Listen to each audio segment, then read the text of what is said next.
This is for the Allentown County Council. Regular town council meeting. And Mr. O'Hara. Board president, Crowther, here, and here. Which Crowley is here, is walked out. President. So. Let's Casper, I can't see you. I can't see you. Present. And Mr. Brown. Here. Ms. White. Present. All right, same thing with David, please.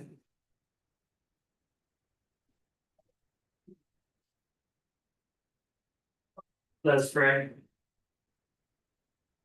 Heavenly Father, we come to you with humility and gratitude. We pray for the grace to serve the public trust, to do the work you would have us to do for all people involved. In Jesus' name. Amen. I pledge allegiance to the flag of the United States of America and to the republic for which it stands, one nation under God, indivisible, with liberty and justice for all. And the civilian flag, please. We pledge to build a stronger and more prosperous community by advocating for civil engagement, representing others and their viewpoints, and finding solutions for the betterment of the town of Allendale. Thank you, Mr. Brown. All right, put that on the line, approval of the item agenda, or a motion for the approval of the agenda. Motion to approve. Discussion, I would like to suggest that we move item 18, which is the appointments for the boards and commissions, to maybe after item number 11, public comment. Just because we have a lot of ordinances to go through this evening. And that seems like a easy win to move it so up. the reason for that is that so we can get that out of the way, so people that hear about that don't have to sit through the rest. Correct. Have to do that, and it's this way, and it's considered a thing. You've seen a motion. Any further, yeah, let's make a motion to. Okay. So I make a motion to amend the June agenda to move item 18, other business items. Item A, appointments to the following boards and commissions: Board of Zoning Appeals and Municipal Park Board, Municipal Park Foundation Board, to after item number 11, public comments. So we have a motion, to second, I'll second. any discussion? Hearing none, I'll call for the vote, all in favor? All right. Aye. All opposed? Our motion carries, we'll move number 18, A, I, and no I to rather number 11. And then we have to approve the agenda. So, yeah, so that, so it's a. Any discussion on the original motion to approve the June agenda? All right, here now, I'll call for a vote, all in favor of approval of the June agenda? Was there a motion to approve the agenda before the? Yes. Yeah. Good, I don't. All in favor of approval of June agenda, keep it straight, say aye. Aye. All opposed? That carries. All right, so, number 7 is the approval of the previous meeting minutes. I would move to, approve A, B, and C all in one motion for the sake of time, but, I'll move to approve all three in one motion. Do you have a second for that? Second. All right, is there discussion? All right, here now, I'll call for the vote, all in favor? Say aye. Aye. All opposed? All right, carried unanimously, that brings us to. Our state representative is with us tonight, Mr. Joe Bushday. We welcome you, please, with us.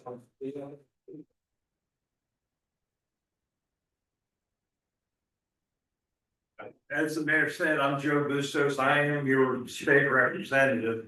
And I've spoken to a number of you individually. But I'm here tonight because of this redistricting.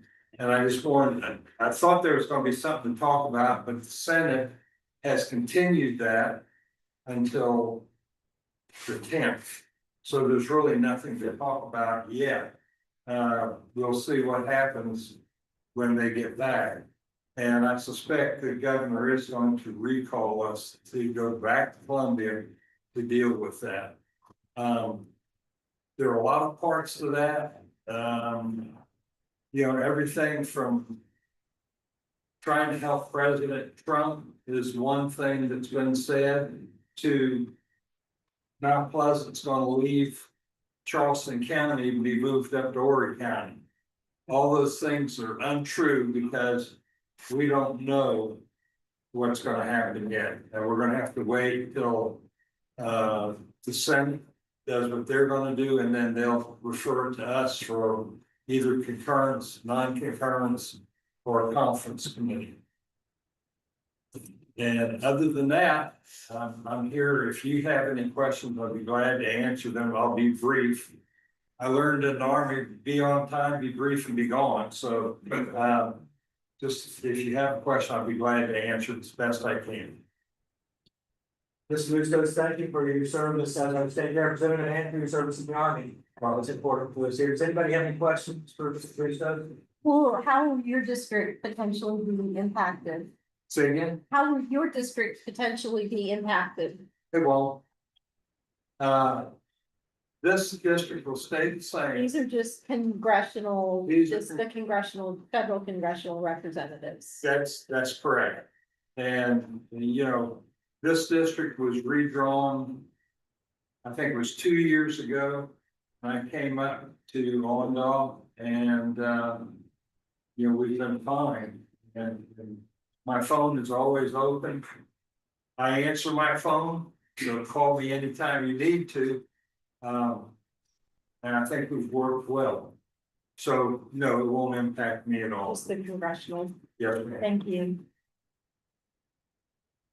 Any further questions? Mr. Bustos? With that, thank you, sir. I appreciate your time, and please remember, if you want to call me, just give me a call. I answer my phone. Thank you very much. Thank you for your service. Thank you. Bye-bye.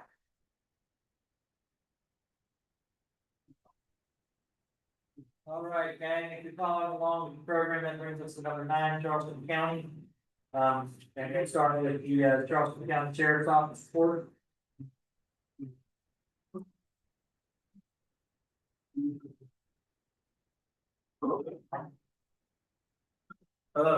Obviously our supervisor didn't send us the stacks or anything, so right now we're just taking concerns, problems, they may have for us, so. Right, so you're saying that y'all provided the stats for. Yeah, so our supervisor is supposed to sit there, he's stuck on a missing child right now, you're supposed to sit down for the day, so the guy, we need that problems concern to just take it, and then give that to our supervisors with the rest of things. All right, well, thank you for being here, thank you for your service, so we appreciate y'all being out there and put yourselves, you know, potentially in harm's way to protect the citizens of our town. We we got a problem with like people in trucks that want to tear up the ground, and they got it down at our park. And we called 2 of them, like one on film that got away, and the other one we talked to, and they make it probably channels.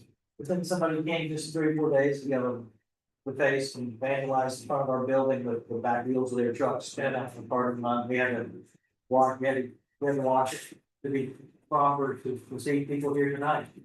And so we're gonna continue to monitor surveillance, our cameras are functioning, and we can provide y'all information to help us protect the property and. He documented it, submitted it to us, we keep taking reports, and hopefully we catch him, get some trespass, and go on with further, office.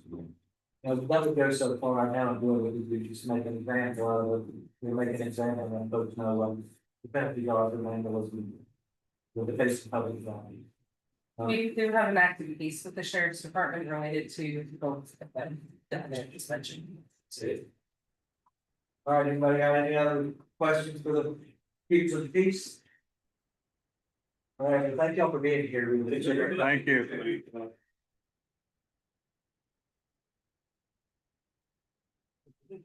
All right, I believe we have Chief Nash from Longville Fire Department. That'd be nice. Thank you for being here, Chief. Thank you, Ravi. Good evening, everyone. Good evening, Mayor, Council. Thank you again for having us. Nothing real significant to report for this past month. Just gonna bring some numbers. Total training hours for the month, documented hours, been 240 hours for the month for the consists of the entire department. Yeah, training consists of fire suppression, some tactics, driver training. We also brought in, conducted our own officer class to prepare some of our engineers and other members of our department for upcoming captain promotions that we have later into this month. As far as calls for service, Engine 902, which is your district engineer, ran 22 calls within the immediate district. That's not all the calls we ran, but within the immediate district, they ran 22 calls, bringing the total call volume for just this station here, 120 calls for the year. As a department, we ran 142 calls in the month of May, bringing our total to about 750 for the year. One exciting thing we are hosting towards the end of the month, Charleston County, every year they put on a SLIP program, which is a student leadership and interim program. We got involved in it last year, and this year, we have 4 days consisting of some training for the 12 students that are interested in fire service. So we'll be hosting them here at the training site, and they're gonna, learn some hands-on stuff and, just some information about fire service. Maybe we can really push these young men and women into the fire service. What? Making heroes. That's right, one young member, every day. Any questions for Chief Nash? All right, Chief Nash, thank you for your service. Thank you. Thank you, let the room show we got the band back together, this is for Sherry. Thank you, Father. All right, so that moves us on to number 10 presentations, the Brittingham group has performed all the work, the considerable tedious and difficult work of the audit for the fiscal year ending June 30th, 2024. And Mr. Randall Cooper was here to present those results of that. Thank y'all for allowing me to present the results of June 30, 2024 audit. I'm gonna go through some brief items and I'll answer any questions at the end. For June 30, 2024, you did receive an unmodified clean opinion, which is the highest level of reporting assurance the organization can receive.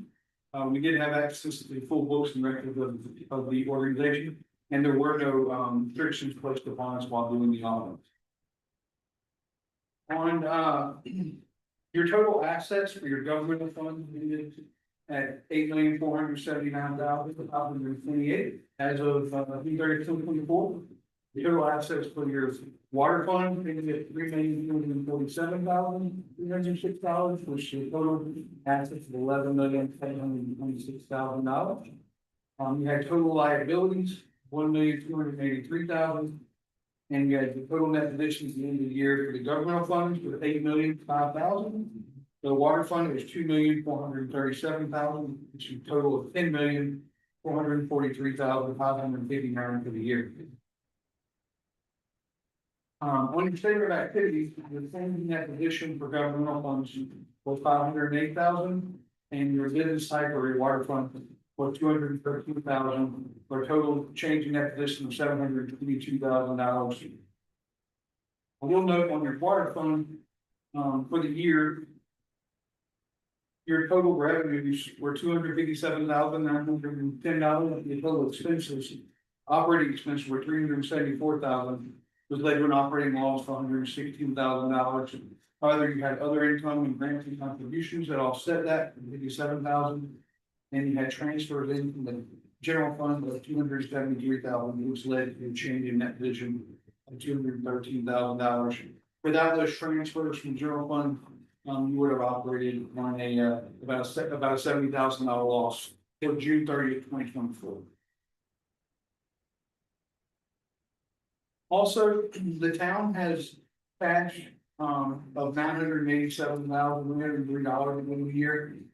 Of that, $737,000 was not insured by FDIC coverage or collateralized by the bank. State law says you have to insure public funds, or collateralize them in the name of the town. And so, again, this is for June 30th, 2024. It may have been corrected since then. We need to make sure that the town has an agreement set up with their bank to insure any funds over $250,000 are collateralized or insured by the bank. Additionally, during the year, things similar to the 23 audit, we had some findings. You have a segregation of duties issue with segregation of duties, provide checks and balances, transactions are processed and completed. Proper segregation of duties should include functions that detect errors made in the processing of transactions. We did find, we know you have a small accounting or small staff in general, so it's hard to, we gotta always, when we're making decisions, try to make sure we have good checks and balances. Again, this is through 2024. We have not looked at anything since then, so those errors may have been corrected by now, but this is just as of 2024. Additionally, there we had some material audit adjustments during the audit. In all areas, including account receivable, revenue, accounts payable, expenses, cash, fixed assets. We need to make sure those are completed prior to the audit. In 2024. We also noticed that there were some transactions that we were not able to provide support for disbursements. Again, need to make sure that we have support for every transaction and it's able to be obtained whenever we go to do the audit. So we need to make sure that we have the tight control over that. Again, this is just for we can get it. The bank reconciliations, there were some significant entries that had to be made to reconcile the bank for the year ended June 30th, 2024. Need to make sure that should be done monthly and bring it to the general ledger on a timely basis. Also, the town is not reconciling activity from the water and billing system to the general ledger in QuickBooks. This needs to be done on a monthly basis as well during the year. And so we're recommending that be done. Other than that, we're able to get through everything and we're ready to get started on the June 30th, 2025 audit. Once everything is ready for us to get started on that, I'll be happy to answer any questions. All right, thank you, Mr. Cooper. Thank you for going through the process. Your firm has been, in my experience, very available and easy to work with. Patient with many questions and persistent on getting it done. It's important that you get this done. Thank you for the work you've done there. Does anybody have any questions? All right, well, hearing none, I'd like to call for a motion to adopt the consideration of the audit fiscal year ending June 30th, 2024. Motion, do you need a motion? I'd like to hear a motion. Oh, so moved. Wait a second. Second. All right, discuss. I have some questions. Not necessarily for this gentleman.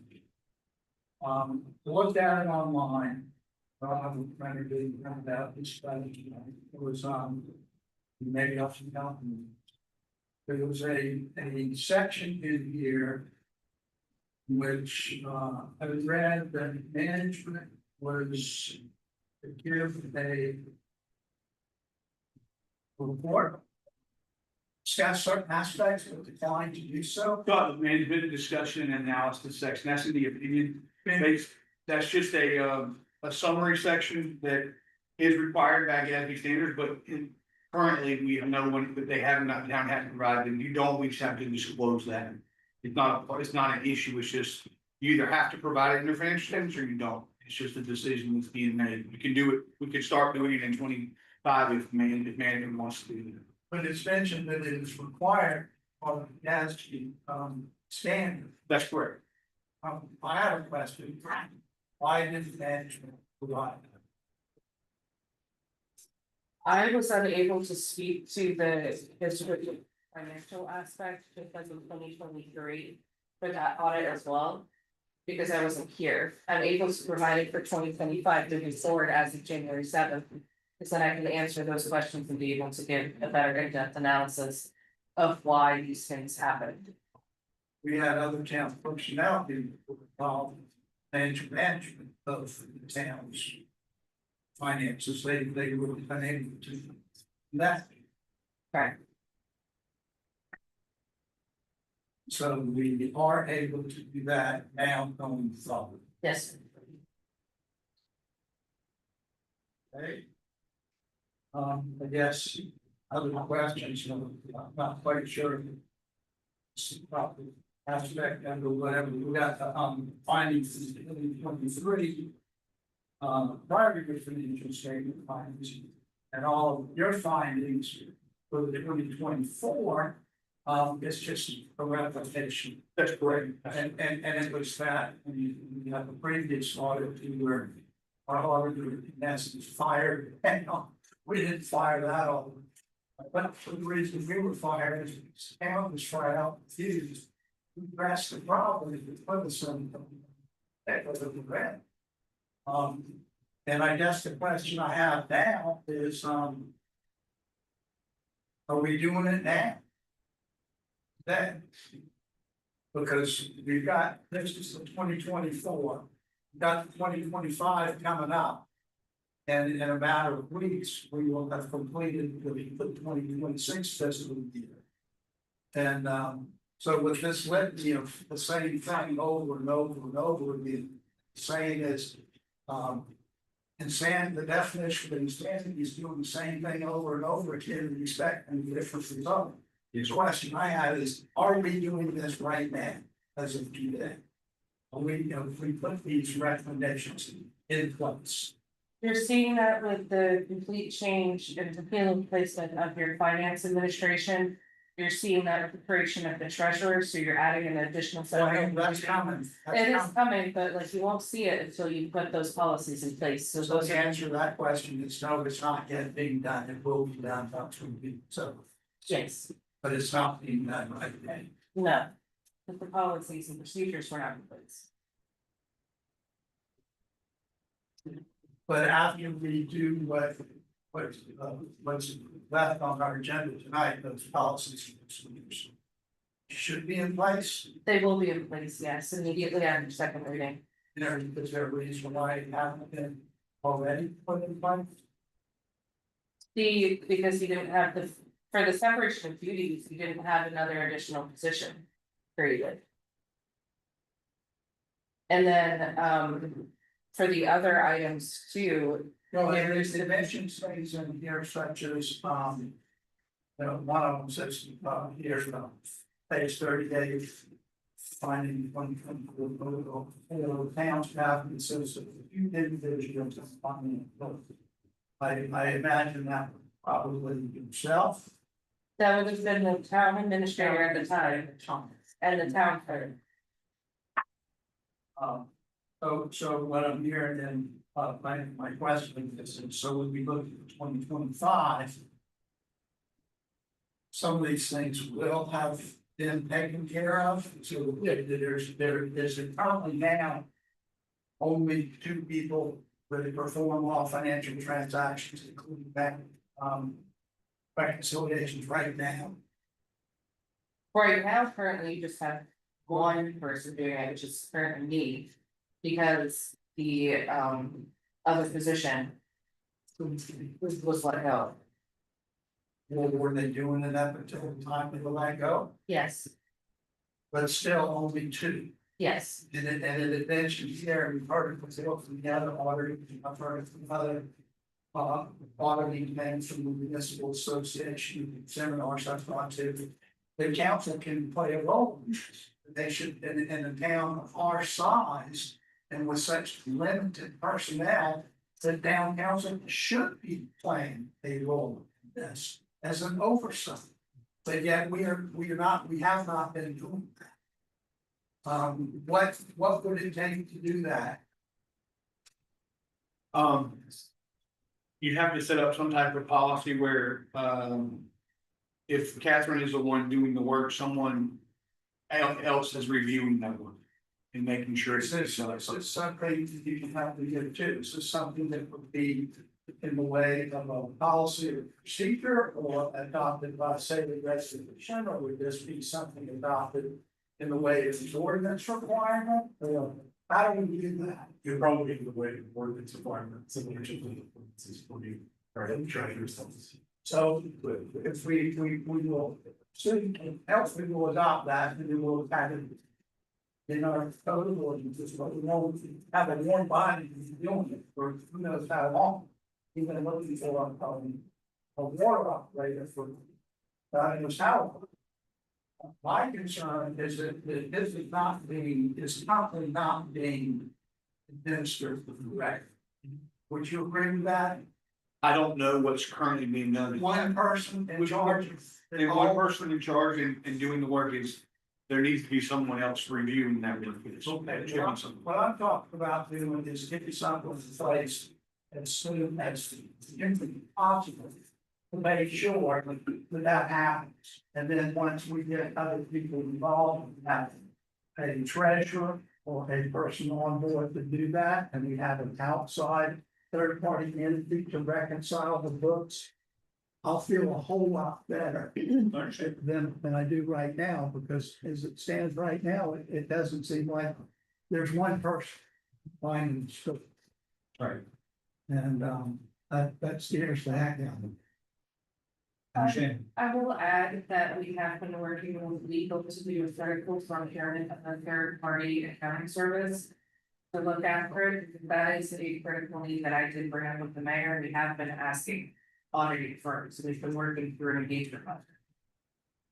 And do we have to put that in our ordinance? Or No. is that That's a contracted service that the captain is working with, and that we provided revisions to their contract, and so we're currently in negotiations. okay, so and would council have to approve the execution of that contract? I Right. For the current procurement code, there are critical procurement, it is solely with the office of the mayor. Okay, that's what we will be looking at tonight by way of adoption with this new book. Correct? Well, the new procurement code would, I would have to look at the physical critical procurement, I was going off what is currently on the books as of today. But if we adopt something different, then that will change. Correct. So the outside services, the person reconciles the books. I've been working on that. We got better recommendations from Desiree. And call them, we does it, maybe found someone that thought it was good. I said, something Send her a job description. is legal for an administrator both in conjunction. Make sure that what we can top in the way of a new procurement policy doesn't make all this work for nothing under our current policy. You see what I'm saying? Yes.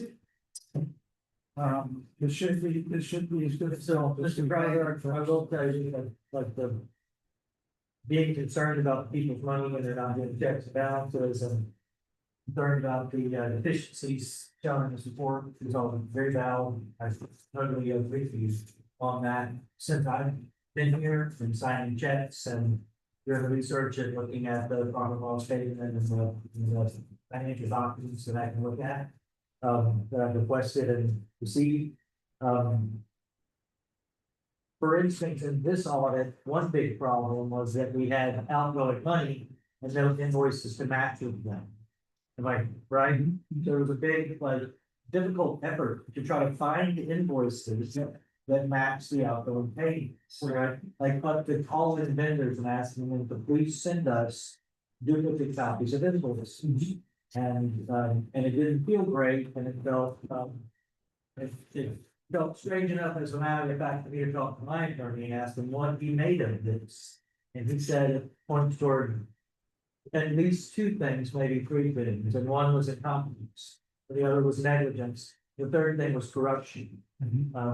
I didn't find evidence of corruption in the amount of work I did to help the team find invoices to match the payments. But it was certainly a demonstration of incompetent bookkeeping. And that is not the case as I experienced it in that. When I sign a check, I have all of the documents for the check, including the invoice, the itemized invoice. And I sit down, we go over that together before I hand over my signature on the check. So at least to that end, at least, there's a different sort of bookkeeping happening in the town right now. Doesn't have been happening in those numbers in this office. Well, I appreciate that, those comments, Mr. Mayor. But what concerns me, significantly is we don't have a financial statement on tonight's agenda. We did not have one on last month's agenda. The one that we had on the May agenda, May. April. I remember it did the zero. Yeah, the numbers did not even match. What I was told at that time, there was only one person that was responsible for that.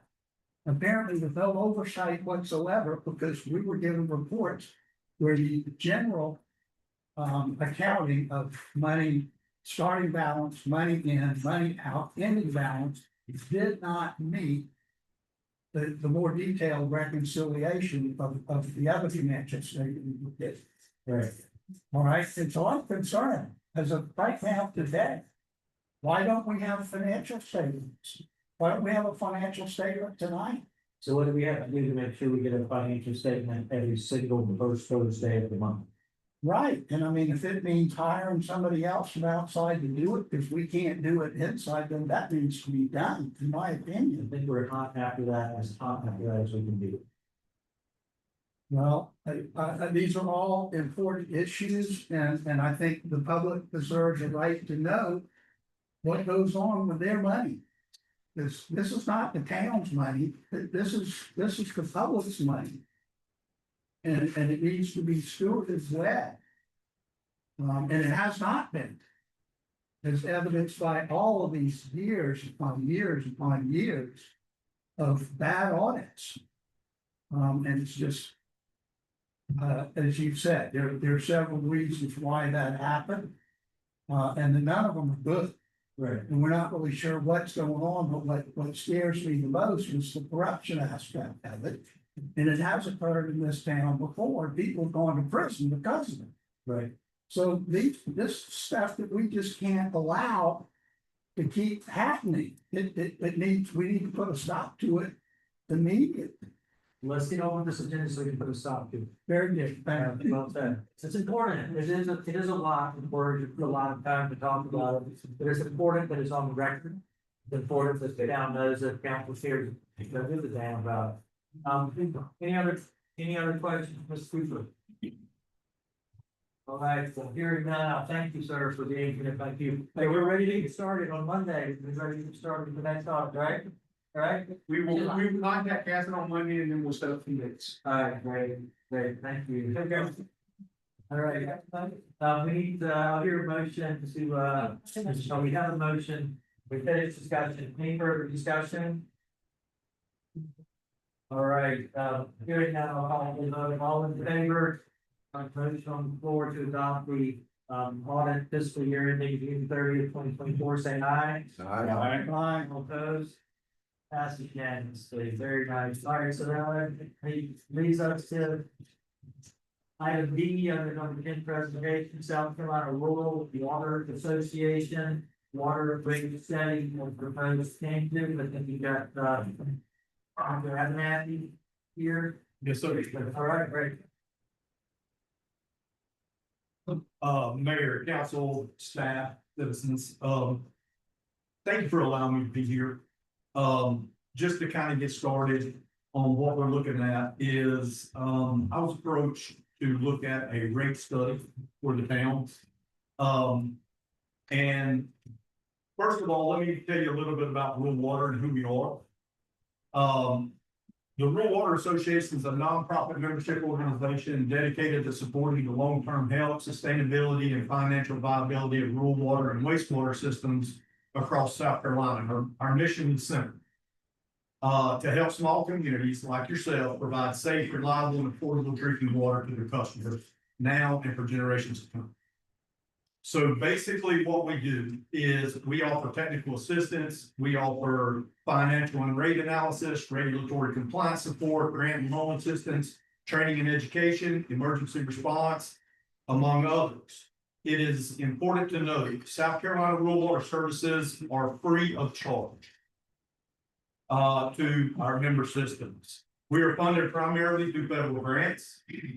So like the USDA Rural Development Circuit Rider grants, which means all our technical assistance, rate studies, and things that we do are at no cost to the system itself. We have, like I said, we have representatives in the water, we have representatives from Florida, can't speak tonight, in the wastewater. So what we did is keep in mind, this is a working document. As you see in this document, there are numbers, there are timeframes, there are, all that is set to change based on the road we want to travel. So keep that in mind. It is information purposes, and I'm going to kind of go through it and kind of explain each section. And then we'll talk about where we go from here, if that's okay. Basically, a water rate study is just, it's not a financial exercise, it's a public health tool. It answers fundamental questions. Are we collecting enough revenue to safely and reliably operate our water system? What a rate study does is it calculates the true full cost of operating the water system, including operations, maintenance, compliance, personnel, energy, chemicals, capital reserves. And it basically compares that cost against current revenue. Models multiple rate scenarios, so council can choose what path and balances financial sustainability with customer affordability. So basically what we do is we don't say, hey, you need to do this to get this. We want input. We want what the council wants and what's best for the citizen. We basically identify revenue tools, such as irrigation connections, people that are outside the city limits, differentials, impact fees for new development, things of that nature. Rate adjustments, protecting the town from challenges and demonstrating responsible governance. Establishes a 5-year financial roadmap. It basically will give you a roadmap of where you're going for the next 5 years. So basically, a rate study is not an attack on customers. It's not an act of it is an act of responsible stewardship, ensuring that the system that protects public health is financially capable of doing its job. Why are rates increases necessary? Rate increases are never popular, but they are sometimes necessary. They are legally and financially obligatory. I hope I said that right. The cost of running a safe water system has risen. Infrastructure maintenance and replacement, pipes, pumps, meters, treatment equipment, age and fail. Deferred maintenance today becomes emergency expenditures of tomorrow at far higher costs. South Carolina DES regulatory compliance, state and federal law requires continuous water quality testing, reporting, and system upgrades. Non-compliance carries fines and legal liability. Energy and chemicals, electricity for pumps and treatment have risen 20 to 40% in recent years, costs largely outside the town's control. Certified operators, state law requires you to have a certified operator to run the system. Competitive wages, qualified personnel have increased significantly. Inflation, 3.5% annual inflation, a rate set in 2021 has lost over 18% of its purchasing power in 2026. What happens if rates are not increased? Number one, it depletes your reserves. Number two is loss of grant eligibility. Regulatory exposure, continued general fund drain. Forced emergency rate hikes, which basically means if a crisis occurs, you still have to pay for it. Which means that at that point in time, you will have to take a rate increase. Growing debt for future customers. It's basically a pay a little now or pay a lot more later. General fund transfers. What is a general fund transfer? A general fund transfer is when the town takes money collected through property taxes and other general revenue money intended for roads, public safety, parks and administration and uses it to prop up the water fund. So basically, it's not sustainable. The water system is an enterprise utility. It is designed to be self-funding to the rates to the customers who use it. General fund revenues are limited to have their own competing demands. They have their own use. The transfer masks the true cost of the water system, making it harder to plan, budget, and communicate honestly with the public about what water actually costs. It creates legal and audit risk. Transfers must be properly documented and authorized annually. It's not fair to non-water customers. It is not a long-term solution. Grant agencies and lenders view general fund transfers as a red flag.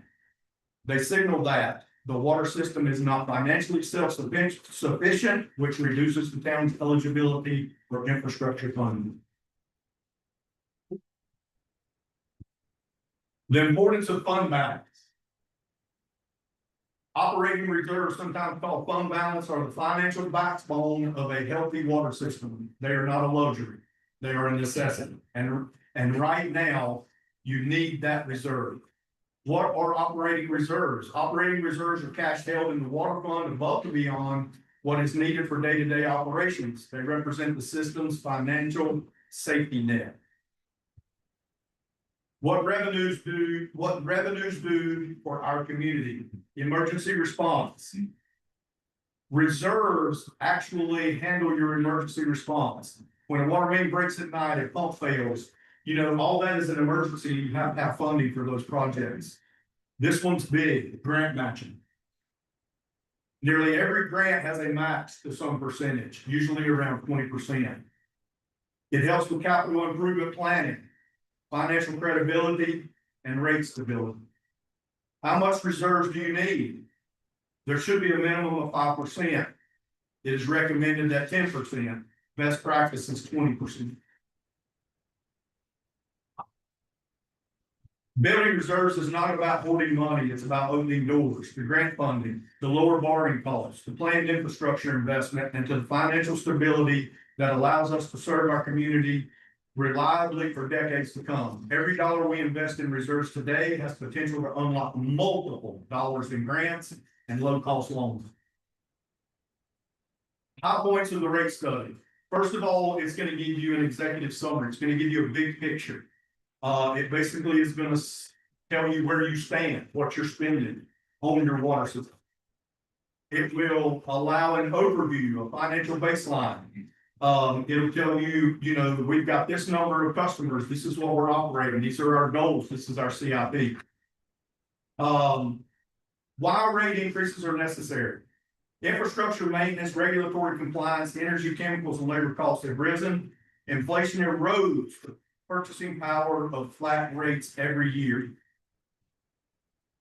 Without rate increases, reserves will be depleted, grant eligibility will be lost, and the general fund will continue to be drained. Courts have consistently upheld the right and obligation of municipalities to charge rates that cover the full cost of service. The choice is not whether to raise rates, it is whether to do so gradually and responsibly or suddenly and painfully. Recommended rate structure for a 5-year plan, it will actually give you the 5-year plan to reach your goals. If you want your reserve fund to be 5%, then that's a goal. And that's what I was talking about earlier about this being a working document. Based on what your goals are, where you want to be and what projects you have, that is how we need to set the rates accordingly. So that's kind of how it works. And it will put you in the 5-year plan that will get you to that specific number that you're looking for. We went over reserve fund scenarios. And like I said, all this will be included in the rate study itself. You would have to look at the model targets of 5, 10, and 20, which is what the study will show. It will recommend things such as equity for jurisdictional, I am so sorry, customers. Basically, what that's saying is, if you're inside the city limits and you're paying taxes, is one thing. To be outside and be on the system is a complete nut. They should be supplemented because they're not paying the taxes being inside. Irrigation taps, and mandatory required connections. Irrigation is a big thing, and it should be on an entirely separate rate. It should be basically at a higher rate than your domestic. It is a luxury, not a need, and it should not be on the domesticated water. That is a law, that is a cross connection, and needs to be separated. Just to keep from causing any issues. So that's a couple things to look at. Inflation protection ordinance, and this is big. And the reason I bring this up, an inflation protection ordinance requires a minimum annual rate increase equal to 3.5% or the inflation rate, whichever is greater, effective every July 1st. This being written in the ordinance, you are taking that and increasing every year so that you don't get behind and you don't end up having large increases. It prevents the structural deficit from reoccurring after the 5-year recovery plan is complete. Small annual adjustments are always better than large sudden corrections. The ordinance is a floor, not a ceiling. Council retains authority to adopt higher increases when needed. This is one of the most important long-term projections the town can adopt for the water.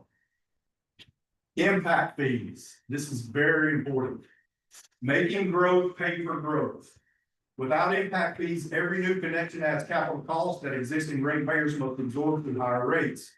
Impact fees are legally authorized in South Carolina under the Infrastructure Finance Act. A formal impact fee study is recommended to establish legally defensible fee amounts based on the town's system asset value and projected growth. Illustrated fee ranges run from $1,500 to $4,500 per equivalent residential unit, depending on study findings. Impact fees should be in place before the next significant wave of new development occurs. It needs to be in place before development occurs. It's one of those things where growth needs to pay for growth. Your existing companies are not carrying the load if you don't have that. It will give you a side-by-side scenario. It will basically give you 5 scenarios on which path you want to take. It will cover each one, everything from fund transfers to, reserve funding, that kind of thing. Implementation roadmap, it will give you a roadmap of when you want to implement and how to implement it and what that time frame looks like. It will give you a customer affordability analysis. Balancing sustainability with affordability. It will basically tell you what impact it has on your customers. And it will also give you options to look at as far as any assistance programs. So basically what a rate study will do and what it will ask the council to do is to basically pick a direction, where they want to be, what their goals are, what we're looking at to accomplish. We actually, the numbers in the rate study that you've been given can change. They can be changed based on where you want to be in 5 years. It can be based on your CIP. It can be based on your needs. Your infrastructure is constantly changing. So in closing, safe drinking water is not optional. It's not a luxury, it's a fundamental public health service, and it requires sustained investment to remain safe and reliable. The council has been entrusted with the stewardship of the town's water system. This is a serious responsibility, one that affects the health and safety of every resident in this community. The decisions you make about rates, reserves, and ordinances will determine whether this system can continue to serve the public reliably for the next decade and beyond. So rate increases are not optional, they're legal and financial obligations. But they are also an opportunity to transform the water system from a struggling system to a financially strong, grant eligible, and capable of serving the community for generations to come. As far as the citizens, there's an understanding that any discussion of rate increases is a concern for families and businesses in the community. We want you to know that the rate study is conducted with your interests at heart, not a burden to you, but to protect you. The water you drink every day is safe because of the investment this community has made in the water system. Keeping it safe requires continued investment. A small gradual rate adjustment now is far less disruptive and far less expensive than an emergency rate hike and that would follow a failure caused from years of underfunding. So basically, the bottom line, you've got to fund your system. You cannot keep transferring money. Reserves need to be at a level that they keep the system sustainable. A phased responsible rate increase plan is the right path forward. We are here to help you. We are here to assist you with anything you need. We have 21 staff members that can assist with anything you need. We will help you with rate studies. We will help you with impact studies. So basically, South Carolina Rural Water's commitment to the town of Allendale does not end with this rate study. We will be here to assist with implementation, grant applications, ordinance development, customer communication, and ongoing financial monitoring. Your system's sustainability and health and its ability to provide clean, safe drinking water to every customer is our first and highest priority. Any questions? I know that was a lot. Yeah, you really ran through that, it was a lot. It's a lot. We hadn't seen, we hadn't seen the information, this is the first time we're seeing it, so like you and I talked about before. There's a lot of information, this council was thoughtful group. And it's gonna take us time to sort of process all the information. And we'll probably have to get back, or ask somebody for more information back. To deep dive with us, so we can make the best decisions possible. Yes, sir. I do have a couple of questions. Yes, sir. One on impact fees, and you may or may not know the answer to these, but if we charge, if impact fees are charged, how can impact fees be spent? Your impact fee, basically, when you establish those fees, it is for your infrastructure improvements. And Mayor, that can be anything from, upping your capacity. Because your capacity is set based on, I think y'all are operating with 2 wells. I'm sorry, I have so many systems that run together. Yeah, 250. Yes, sir. So you're operating on these wells. So those wells only have a certain amount of capacity. And I'm not saying you're near capacity. I haven't looked, we haven't looked at that. Plenty of one. But once you get into that 80 percentile of your capacity, you have to come up with a plan. What are you gonna do if you exceed that 80% mark and you start running out of capacity? And that may be how you set your impact fee. Well, we're gonna bore another well. So we're looking at $1 million. So we're gonna set our impact fee at 20% of that. So it can be adjusted later, however, council or staff decides to go with that. But it's money for future growth and system improvement. So can impact fees be used to do maintenance? No, sir. So we can't replace old pipes with the impact fee. Let me correct the mayor, yes, you can, and the reason I say that is because if you look at an impact fee, and you have a system down here that's being fed by a 6-inch main. And it is no longer adequate, well, let's 2-inch main, let's get real. You've got a 2-inch main feeding 250, 500 feet, and then you've got another developer looking at down the road. To put in 100 homes, that 2-inch line is no longer adequate to serve that property. Plus, you don't have fire protection, you have to have a 6-inch main to carry the fire hydrant. So that line would have to be upgraded. In that scenario, Mayor, yes, that would be for your impact fees. Or items like booster pumps or Yes, electricity generators. That is correct. So the impact fee money, bottom line, does not have to be used to extend the system. That is correct. Okay, It can be used, and that's the way I would set my fee, Mayor, is I would look at that, and if that is a priority and that's what you need, then I will use my impact fee to help on that. Yes, sir. Eligibility is my next question. So under in your document, it says state and federal grant programs require financial capacity. Allendale is currently ineligible for most infrastructure funding programs. And it says another Allendale currently cannot qualify for most of these programs, including USDA rural development grants and other EPA, SRF, and, water grants. And that's because it's just because we know what, because everything you told us, do we become eligible once we get right, like in 5 years? Oh, yes, sir. Or do we become eligible if we commit to a plan to get that? Biggest thing is, that's what's really hurting you right at this moment was your audits. Without a current audit, we're not qualified to get heat funding. That is very important to the USDA or SRF or whoever. So we had to get those called up, which I believe you are in the process of doing now. I think what we just did Yes, sir. makes us eligible for grants. Yes, sir. And then the other side of that is like for RIA funding, they have a viability tool there. You fill that out and it's basically a bunch of questions. When was your last rate increase? You know, how much fund balance do you have? And you ask all these questions and it gives you a score. If you don't score above a certain amount, then you are not going to qualify. And that's what they're looking at. They want to see your sustainability. They want to see that you are helping yourself. But we are not. So do we have to prove that we are sustainable, or do we have to prove that we are committed to being sustainable? You know, to track on the question. I think that if the town decided to, hey, we were gonna do a 5-year plan and we're going to take a rate hike of this now, proving that 5-year plan, I think that would up your score, maybe. I'm not gonna say that it would qualify you completely, but it would change your score, yes. We need to turn our last question, and I'll turn it over to Mr. Crowder. That is,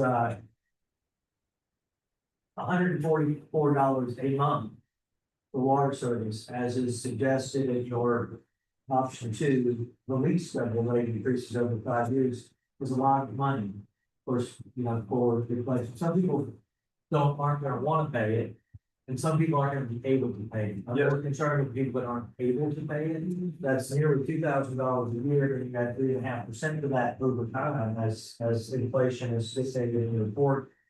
What's the process to make sure folks that need water but can't afford the cost of rural water? What's the grant opportunity? What's the funding opportunity to help people who can't afford it?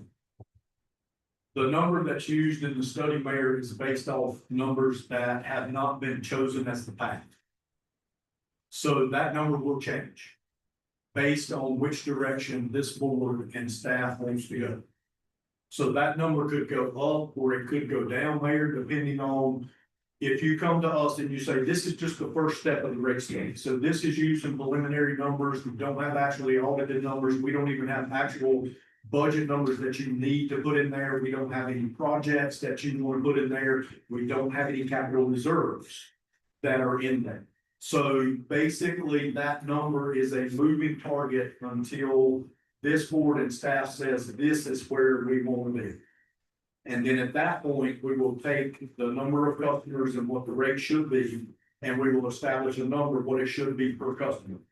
And then we will decide as staff, and I say we, if we are assisting, then we will take staff recommendation to say, okay, we need to go up with the facility charge this amount. Or we need to go up on the price per 1,000 gallons on this amount to reach that number. So that is a moving target, Mayor. That number can change based on which direction that this board and the town will. Right, so let me ask the question one more time, I got it, right, you said that your, South Carolina Rural Water Services is based on safe, reliable, and affordable. Yes, What's the mechanism for people who can't afford it? there are several ways and several recommendations that we can make. There are several things that the town can do itself to help out with that. There are some options that can be looked at, Mayor, and should be looked at, and there will be some that will not work for all of us. So basically, when we get the proper numbers in here, that will be part of the rate study itself, is where do you stand based on your income? And what the EPA says is the rate recommended, Right. And then it will tell you what that number is, and your number may fall above that, it may fall right at it, it may fall below, we don't know at this time because we don't have the target. If there's a mechanism in place. Yes, sir, and it will be in the, once we get everything in the report, this is a living document, it will move as we change. So whatever we decide, it can be plugged in and everything will change. Based accordingly to what we put in. Right. All right, thank you, that's all, that concludes my question, I appreciate it. Yes, sir, I hope I answered them, Mayor. I think it's early. Yes, sir, it is, and basically what I'm here for now is to say. If y'all will buy into this, we're here to help you, Right. and we're here to get it where you want it to be. And that's entirely up to the town, listen. I basically work for y'all, so if you say, hey, we want to keep it straight across the board. That's a decision that the board. We're not gonna do that. I understand, but Have the rates ever been, does anybody know if the rates ever been increased? Since 2000, no, the rates have never been. No, my understanding is no. That's crazy, so, all right, any other questions for our rural water code? I have some questions, comments, concerns. I've heard some things tonight that concern me.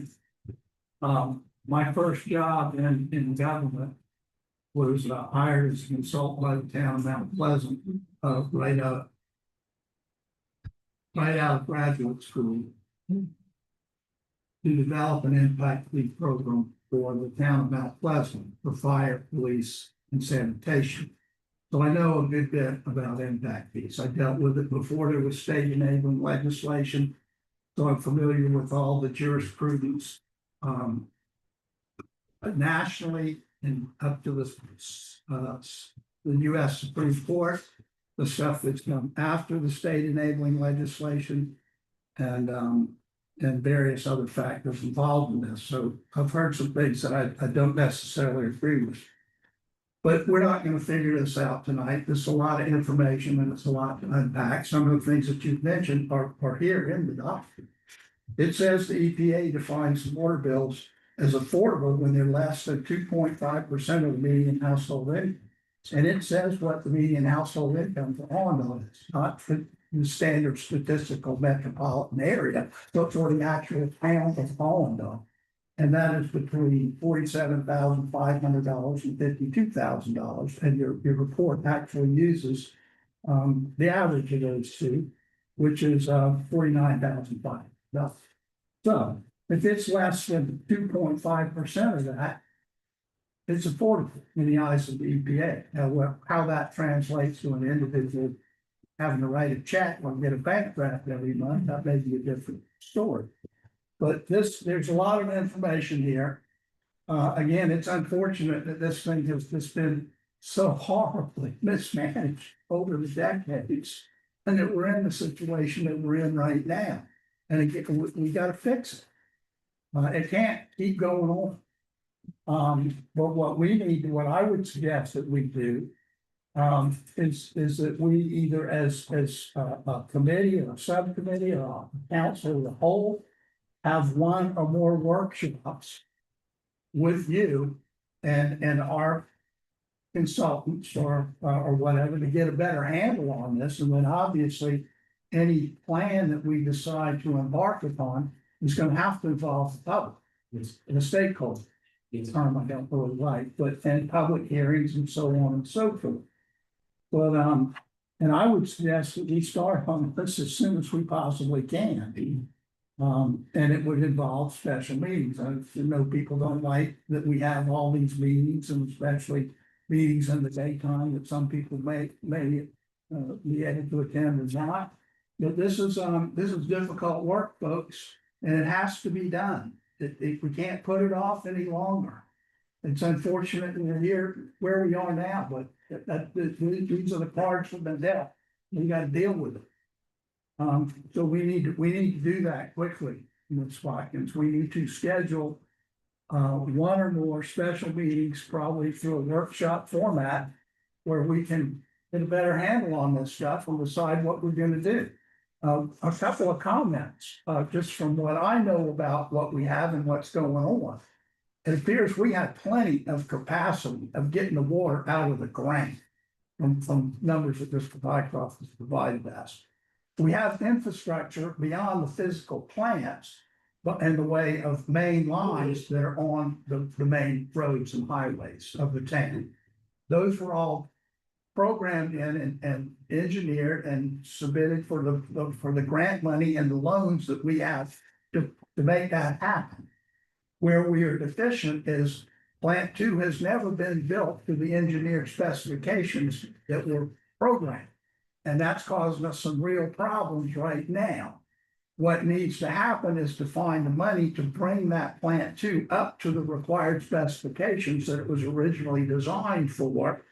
And I'm not for supporting any of that through any general fund money. That needs to come from the people that get the service. The ones that benefit are the ones that are supposed to pay for it. And that's what should have been done all along, but it was not. And beyond that, well, heck, I'm just go ahead and say a couple of things. I'm not for making anybody tie into this system that doesn't want to be on. I think that the people that want to be on it, if they're contiguous to the town, they need to annex into the town to get it. And that's legal too. We did it in Mount Pleasant. And also I'm absolutely for charging people that aren't in the town more. This says we don't, but our ordinance says they're supposed to pay 50% more. It appears in an actual practice, so we're not doing that. But I would fully support twice as much. And for those that are not contiguous to the town, I think we need to provide provisions where they record covenants on the property that once they become contiguous, they annex into the town. And it runs with the land. So if it transfers, whoever's owner at the time they become contiguous, they have to annex into the town. We need to control what's going on the property. Those are my thoughts. Apparently, we're charging people money right now that aren't even getting any water. That they're paying us so they don't have to tie in. They don't have to pay the tap fees or the connection fees. Which I don't see how that's legal at all. So we need to have a conversation in that regard too. We're taking people's money and not giving them anything except a threat in return.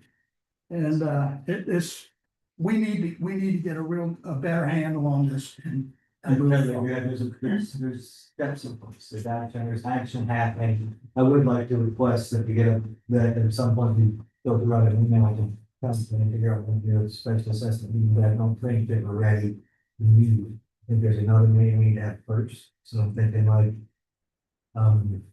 either in July or maybe even into August, looks like we want something. I can't hear you. Can you repeat that, please? You're looking back. Yeah, does anybody have any further questions for our rural water representative? Anybody down here? So, like, to Councilman Crossroads, the mayor was just Yeah, saying. I'll tell Councilman Crowder, I just want to let Randy go, if you're done. And Mayor, you spoke of the VIP program. Yeah, yeah. If I could briefly touch on that, the RIA has a VIP program, and I think you are a prime candidate for that.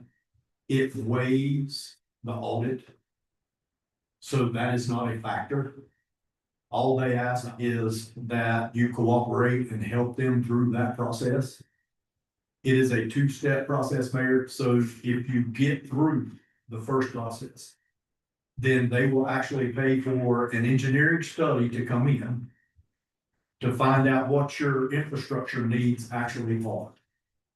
They will pay that engineer fee. And then once that is done, you will go into round two. If you qualify for round two, then they would fund up to, I think, $2 million, this manager. I think that was correct.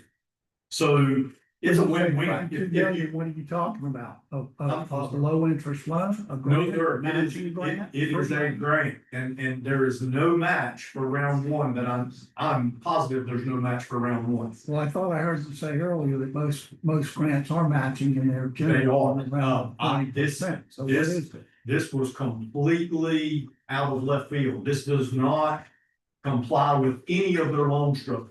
This is a VIP program that they had some extra money, they didn't say where it came from, Say? RIA, Okay, rural infrastructure.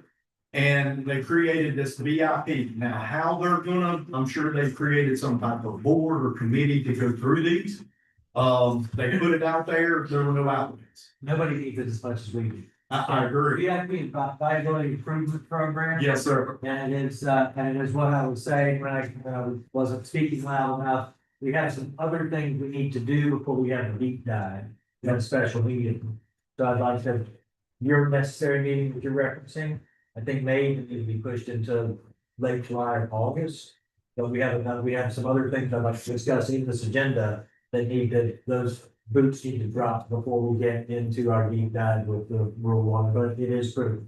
Yes, and it shocked us too, Councilman, that when we asked that question, you have always told us audits were a determining factor, and if they were not up to date, then they did not qualify, and they had waived that. And y'all are in great position, your staff is outstanding, you have the CIP, you have what you need, all that is in place, so there's just coordination with them, so I am praying that you make it to at least round one, that's free engineering. The deadline, yeah, we would have, if nothing, we'd have. You'd have pre-engineering. Program, and the deadline for submission for the viability improvement program is July 1st. That is correct. That's the first meeting we need to have Yes, before sir. we have the deep dive. Yes, There's sir. a few things we need to get in place, so we're ready to dive in. was that what we postponed? It was Yes. supposed to be on tonight's agenda, but not? That's correct. That's what we had on our last meetings, the special meeting agenda that we didn't have enough information on. And it didn't make tonight's meeting, we need to put it on. So we need to do that before July 1. We do that, like, on the 18th or something. So what, that needs to be a special meeting. Numbers I have on my list in May. Anything further? And just to clarify too, when you're talking about infrastructure, it would be specifically just for the water system. Yes, ma'am. Yes, ma'am, it's just for your water infrastructure. And like I said, there is some needs, we know what the needs are, we already have those.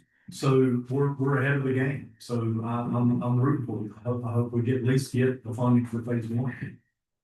Mr. Abernathy, thank you for your Yes, sir. time. We'll forgetting to know each other. Yes, sir. Right on. Appreciate it. Now we're not even on page one, y'all, and it's, Ms. Ophelia's been waiting for the St. Van Health and Wellness Center to tell us about some great. Promise, I'm coming for you. Great evening, council, and greetings to you all. My name is Ophelia Britton. I'm the outreach coordinator for St. James Health and Wellness Center, which is located in the Macomb County, town for Charleston County. And we have 5 other, centers within the Georgetown range. And I'm here today because I really need your help.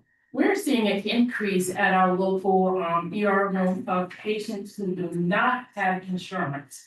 And I just wanted to give a spill about St. James, where we provide quality healthcare for those who are underinsured, insured, or private pay.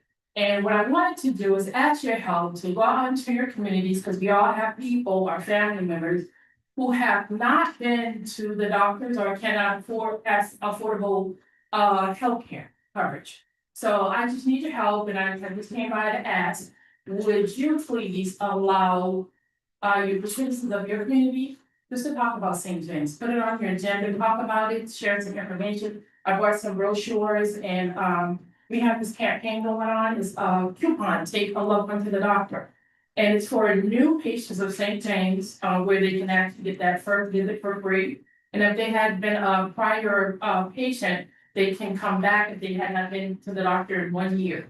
So I'm just here just to tell you about our site that's located in McCullough. It has a lot of outreach services that our community needs. So I don't want to take up, I got a whole spiel here, but I know your meeting has been long. But I would like to leave some information in the back. And could you just please pick up a brochure and one of these certificates and pass it along to spread the word. And if you need me, my name is Ophelia Britton, I'm screening coordinator, St. James, right over next door to you in the town of McClellan. Thank you for having me today.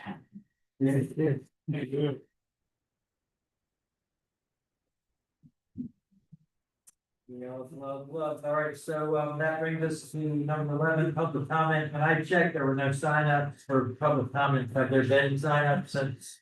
If anybody has the need to make a public comment, I guess, just so I can check to see if it's, comment. All right. So we'll hearing no public comments, we'll move on to the number 12. No, we'll move on to, sorry. Yes, we got 18, we moved the board stuff. We had an amendment to the agenda. Before you got here, but do that. So then we move on to other business items, which are the appointments to the following boards and commissions. Am I doing this right? First, the Board of Development Appeals, 3 vacancies. This is an action item. And I see that Mr. Wood, who is present, would like to recommit to a board term. Is that correct, Mr. Wood? Yes. All right, I'd like to I'd also, maybe let's vote at the same time, which you're doing one at a time. So what we need is your motion that we accept Mr. Wood's application to the Board of Zoning Appeals. One of us has to make a motion. Yes. All right, I'm gonna make a motion. I make a motion to nominate Steve Wood to, the open seat for board of zoning appeals. Your second Second, discussion. yes. I'm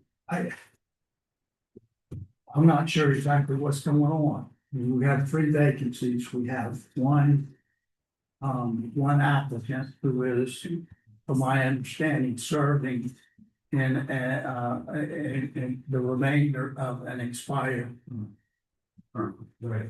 And there are 2 others that are also up for reappointment Right. at this time. Right. So help me understand that, what's going on? I got a little bit of detail on that. There's Mr. Josh Spencer, who's a resident of our town, who's has a professional resume that we will have seen that he submitted to the park board. Has agreed to serve on BZA instead of the park committee. So I do know that he will be filling that BZA seat. I spoke to him today, and he was eager to serve. So we will be filling that other vacancy on the BZA. Help me understand why we have 3 vacancies. Maybe you can help me some with it too, Dan. What, there have been some that have maxed out in the time that they serve and are therefore ineligible to continue their service? That's right, the current chairs. And the current chair has actually been on the board for probably 8 years, which is beyond the 6 years that they usually supposed to serve. He was on the previous board. He decided that he would extend the board. There was a year when he had not enough members to serve on the BZ board. I think it was 2023. But we were trying to seat the entire board. A member never got sat until 2024. And then we had members who decided to resign from their position. We had 2 members to step down. So those were unfinished seats. We had Mr. Steve, who filled in for one, and Mr. Gary Freeman, he filled in for another.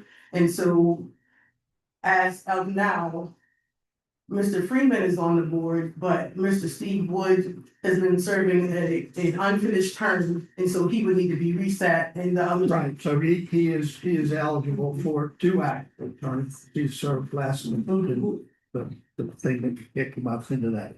What about, and the other one has aged out. So he's ineligible to be reappointed even if he wanted to be. Yes. Correct? And he also stated that he no longer wishes to serve.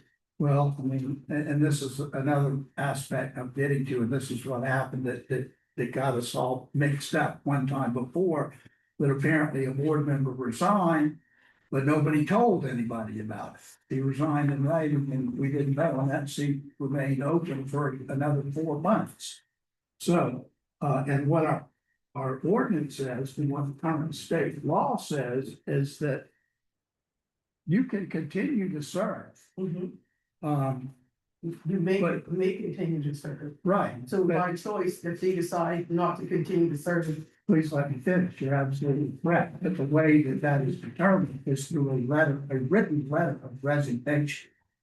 So if somebody does not want to continue to serve, they are actually eligible to serve. We can't make them serve. You can't go to the house and pull them in and say, you're coming to the meeting. But if they don't want to serve anymore, they need to resign. every member has sent a resignation letter who decided to no longer serve anymore. Yeah, I've not seen them. I can email. Well, the but there copies. again, that's something we discussed earlier. Council should get those. This is important. They should be entered into the record. And in fact, as soon as the letter of resignation is submitted, that should be included as an agenda item and memorialized in our proceedings. So that we don't run into these situations again of, did somebody to resign, this, that, or the other. There's a formality, there's a procedure. And this isn't really that difficult. If we just follow the rules as we're supposed to, we can keep ourselves from getting into these messes. Because what we have here right now is a situation where there are three members on the planning commission that need to be reappointed too. Because when the boards were reconstituted, the planning commission was reconstituted at the same day. And there's a companion ordinance as the board of zoning appeals. So there's nothing on here about 3 people on the planning commission, so that needs to be addressed. Going forward, we can't do it tonight because it's not on the agenda and we're not prepared to do it. So that needs to occur. And we need to do what we did with the Board of Zoning Appeals, where we got all confused and nobody knew who served when, where, what, or how. By way of a resolution that will come probably in the next meeting, where we figure out who are those 3 members that are up for reappointment on the board, on the planning commission. And we'll address that at that time. So that's all I gotta say about that. Who does that work? Is that a capital job, is that a main job, is that who does the work we just described with getting the? Well, actually, the way it was supposed to be, the clerk of council. Because these are council appointments, and that person is the clerk of council, but that never happened in the past either, and now we don't have a clerk of council to do. You currently do have a town, that's the last one. Excuse me, You have a town clerk as of May, you clerk appointed, of council, yes, then that's Ms. White's job. yes. Which- Well, with the resignation letters, usually when a member decides to resign, I send that message to the town administrator. That is usually, I believe, the process. So if I send it to the town administrators to be disseminated to you guys, so I would say apologies for over the years, but Yeah, I no, can certainly have I'm sure that's probably what a happened. pseudo clerk. A What I'm pseudo, saying is we didn't get it, okay? You got it, I saw the copy that the guy sent the email to you. Mr. Boyd. I know that you want to do it. And the other one. He doesn't know whether you're gonna get the right or wrong. Like any further discussion, I mean, there's certain processes, there's certain ways this is done. And the way you stay out of being improper or getting yourself into a position where your actions are able to put questions, you follow the procedures in place. And what Ms. Crowder is saying is, we're not doing that, and we need to do that, and every time we can do that once, we don't have to do it again. And that's how we get better. It's a long time, but you knew that. Any further discussion? All right, all in favor of accepting the motion on the floor to have Mr. Steve Wood renominated to vote for zoning appeals, say aye. Aye. All opposed? Carries unanimously. There is Josh Spencer, as I mentioned, so I'll make a motion that we elect Josh Spencer to the Board of Zoning Appeals. So moved. Sorry. Any discussion? Mr. Mayor, real quick, I would just recommend maybe designating which seat he is replacing, since there's two vacancies and there's only one more person. We may want to designate who he's actually taking the seat of. How do I do it? What are the words? Just say the seat of, and whoever the person who is vacating the seat, who that person is, that he will be replacing. So is Mr. Rio, And Ms. Willett Bumpton Huckabee. is Mr. Rio willing to serve until we can get a third applicant? No, ma'am. He's maxed out. Right, but they can serve until we get another applicant. He's currently the chair. Yeah, he shared his desire to no longer serve. I'm sorry, He shared his desire to no longer serve. okay. So somebody, how do we amend that motion or do we? Yeah, just make a motion to amend, well, just make a motion to amend to appoint, Mr. Spencer to the seat of. Mr. Rio, correct. Right, so I'd like to make a motion to amend the current motion to appoint Mr. Spencer to the seat of Mr. Rio. Do you have a second? Second, Any discussion? All in favor, say aye. All opposed, say no. Any further discussion on the previous motion to accept Josh Spencer onto the board of zoning appeals? All right, all in favor, say aye. All opposed, say no. can I just Passes unanimous. make a note or a motion that we re-advertise the last and have a deadline, I guess we could vote on it for the July meeting, but I'm not sure we'll be able to advertise in time and have it, I don't know, but can we just re-advertise the last? That's for making We note. got to react that. Yeah. That's what we feel. Yeah. All right, so, that brings us to, Municipal Park Foundation Board, there's 3 vacancies. Luckily, we've got, Ms. Frazier, Mr. Odd, Mr. Polson, that all want to renew their terms. I would hear a motion that we accept their willingness to serve, all 3 of them at once. Is that okay with you? Go by slate. So moved. Do I hear a second? Second. Any discussion? All in favor, say aye. Aye. All opposed? Carries unanimously. Thank you for the work that y'all have done on the park board. I'm glad you have momentum. I'm glad you have it. Now, that brings us to back to the first page. For the Municipal Park Foundation Board. Thank you for coming with Johnson. Absolutely. Good evening, Council, Mayor, Town. Just a few announcements, guys. So next Saturday from 8 to 12 to June 13th. We have a park cleanup and volunteer day. Volunteer portion is for the benches that we have purchased, the grants that we received from FAR. So just a reminder, park cleanup, June 13th, 8 to 12. We, after careful consideration and a public comment, we decided to change the name of the gates from 1, 2, and 3 to North Event and South, North being 1, Event being 2, and South being the third one, closer to the other side of the door road. So now to the 2 action items that we have, consideration for approval of Port Electrical from United Rentals.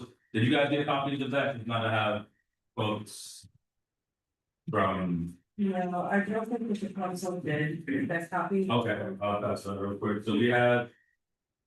An adjusted. Quote from United Services. They gave us a government rate initially. There was a different quote. This is the adjusted rate of hang out first. So the government gets a better rate than that? Yes, sir, yeah, with the better rate, but we don't believe on, we believe the.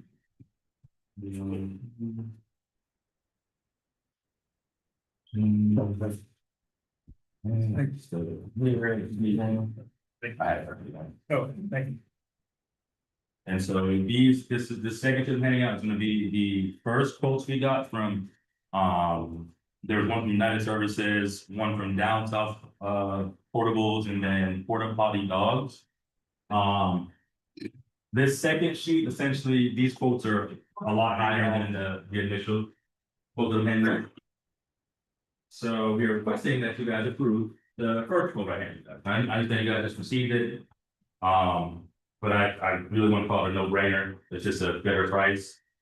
There was a survey also sent out to the community, and there was overwhelming support on restrooms. And obviously, this isn't gonna be a permanent structure. We want to obviously come up with a plan to have a facility, more permanent facility. So that is my request, or our request as Mark Board for you guys to approve this. This would be at the north gate where the new parking lot just got put in. Correct. And it would be similar to what is currently here at town hall. It's an ADA accessible restroom. There'd be the hand sanitizer refill. And it looks similar to this, and then the sink inside as well. Correct. Questions about, Those porta potty dogs are precious, man, they're really big. yeah, they try to take us out and try to take something. It's almost 3 times as much. Exactly. It's a good question about the gate names. Yes, ma'am. I'm really not trying to be a pain, but I know most people refer to Dora Road as North Dora and South Dora. But now we've named that parking lot, the north entrance No. on South Dora. So gate one, coming from the town hall, the first entrance on the left, that's north, that's one. The new parking area, Correct, yes, gate yes. one, and we're gonna call that what? North. That's south. No, that's south. Cause it's south, north door is the one by. Okay, okay, thank you, thank you. Okay, so I'm like, I'm never gonna get this right. All right, thank you. South, event, north. Disregard. South and then. Okay, disregard. I'll do that all again. So, what's it gonna take to get this through? I think we're gonna portal at the parking, but I really, without belaboring the discussion, I'd love to know what the glide path is for getting them. I think we just need to make a motion based on the recommendation that the park board has brought to us to accept the quote from United Site Services. I second. Is that a motion? Can you make that? That I'll make that motion. All right, is there a second? You just did. You did. All right, any comments? Any discussion? All right, all in favor, say aye. All opposed, say no. Unanimous, the unanimous vote, those. And this last action item, consideration for approval of recommendation, or recommended changes to the use of the park branch at the park for the event in South Gate. So we had some additional funds left over from these benches. So we would prefer to allocate that to the north and event gates. Due to the trucks and people that have been coming in, so kind of reshape that and make that a little bit better and safe for the community. So we would want to request that you guys approve that we can allocate those funds to the gates versus what they're originally for, which I believe were just more benches and whatnot. Motion to, And then just to add for the council too, the part is acceptable to changing those. Staff did reach out to the overseer of the park grants and they stated that since it's still at the same site and for security concerns, that we can change both allocations of those grants. That the council has already approved, this would be the PARD 2023 and the PARD 2024 grants. Totaling $14,493.13. What the request would be is to allocate it now for the benches. We would change that out of the park operating budget, taking those funds out and putting everything else towards gates. I'm tracking that, we gotta secure that park, you know, Black Sheep can't come back, whoever that white truck is, I'm still looking for him. I hear a motion to approve the park grant, reallocation to the gates, motion to approve. or second? Second. Any discussion? I'm still a bit confused, so we've got benches out here, they paid for, instead of concern then, that's what you were speaking of doing, coming out on. Yeah, 13, yes. Right. So this would just be, we were gonna purchase some other benches, but now we're gonna devote that towards enhancing and improving, solidifying whatever the terminology. Security. Bingo, that sounds good. The other two gates. Yes, sir. Yes. Now I understand. Thank you. Any further discussion? All in favor, say aye. Aye. All opposed, say no. There's unanimous. Thank you. Yeah, thank you, and the whole, for the whole board, the whole park board, we're really excited about putting up them. It's a new day for the park, we're grateful for you. So, thank you. All right, that brings us to. I almost feel like I should ask because I need to bring. That brings us to the planning. Who's in charge of that? That would be it. Right. Instead of seated. So I'll start with, in the packet, it's a blue cover sheet is the beginning of the planning department items. I'll start with the, staff report, which is the planning department update at the top. The Board of Zoning Appeals did not meet this month, so there's no report from them. The planning commission did meet on May 11th, 2026. At that meeting, the planning commission denied a conditional plat for the requester preserve its Hughes Sound Phase 1 and 2, which is just over here on Seagreen Road.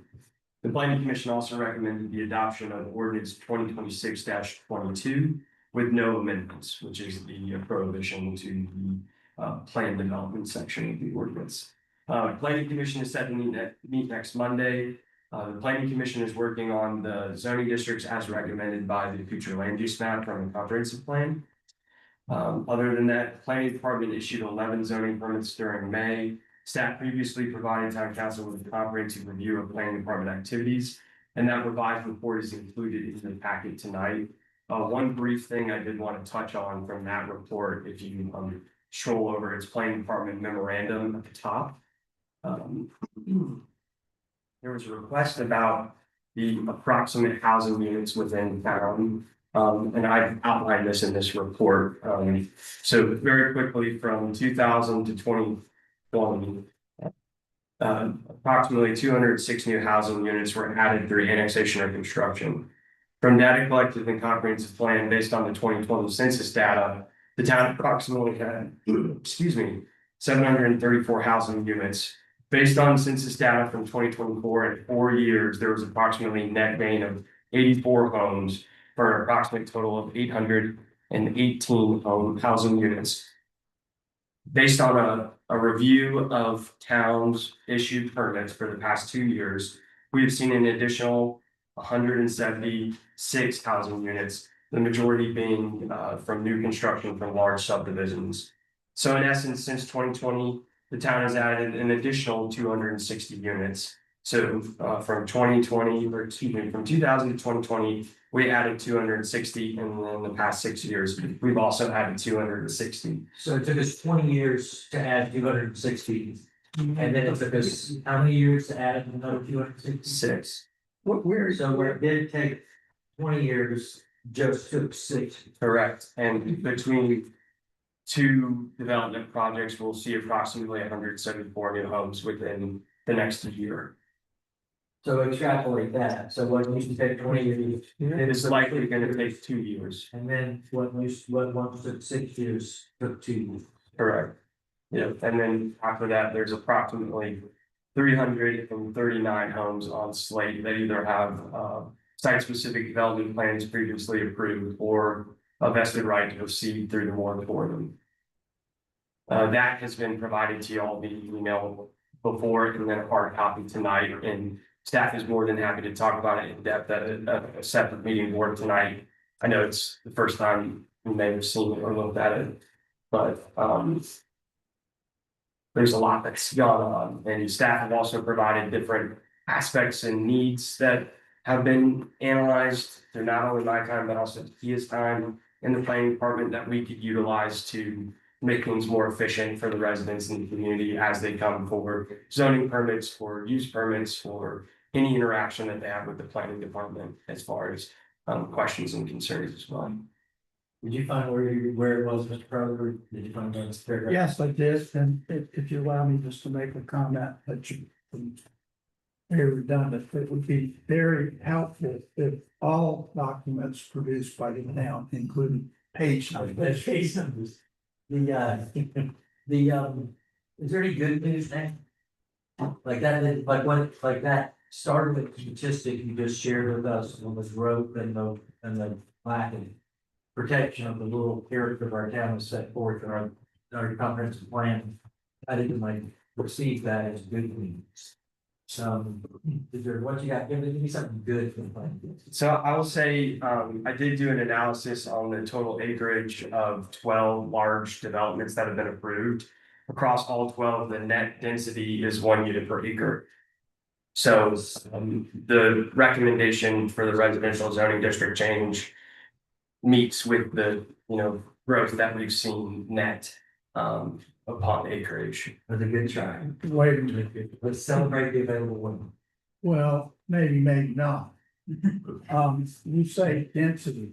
I assume the way you calculated that is included the entire acreage and divided by the number of dwelling units. The number of proposed lots per dwelling unit, correct? So there's the residential acreage proposed in some subdivisions that. That includes everything within the boundaries of the property or is listed on whatever documents are submitted. It does not account for any wetland areas that might be included, nor does it include any, area for infrastructure, for roads, drainage, etc., or buffers, things of that nature. In some cases, yes, in other cases, no, where they have the listed acreage for the residential area. But it doesn't mean. Net. The average lot size is 1.5 Correct, acres. just overview of all the development that's been approved, it's approximately 1 unit per acre. And that's a density, that's not net. It's not, this is how many acre lot for any. It'll allow because that's something that the available one, So those are two different, very different things. planned development, they're definitely along this. That should have happened a long time ago. Mr. Harris, thank you for the work with you. Anybody got any more questions for that? I've also included the recommended changes from the planning commission in that same packet for the ED that was up for public hearing tonight for you to take home and take a look at if you haven't seen those. And your planning associate, thank you, Ms. White, for the work that you do. In that. It's gonna add the benefit to the planning department that you have a very dutiful staff that is hard at work. So thank you guys. Did you say dude? Yes, I did. Full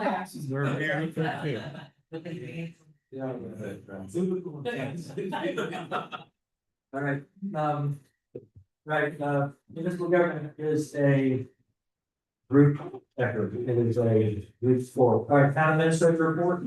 Mine is going to be brief. The town hall playground, EDC has completed their project. So the playground equipment is completely up and installed. They installed new mulch. They also assisted us with pruning. And we have a thank you letter as well to BEC for all of their hard work, but it is completely open and we've actually seen a bunch of kids recently. Playing, so it's been kind of nice seeing them there. And we could break Thank you, down. BEC, for all of that. So I'll pass this letter on to Ms. Hunt.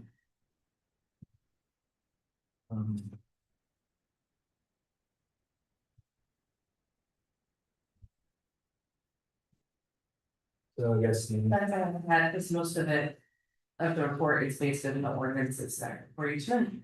All right, that was $30,000 spent on the playground and hopefully we can continue to invest in that public resource.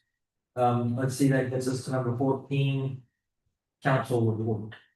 There have been none stated, but I would be surprised if there are none.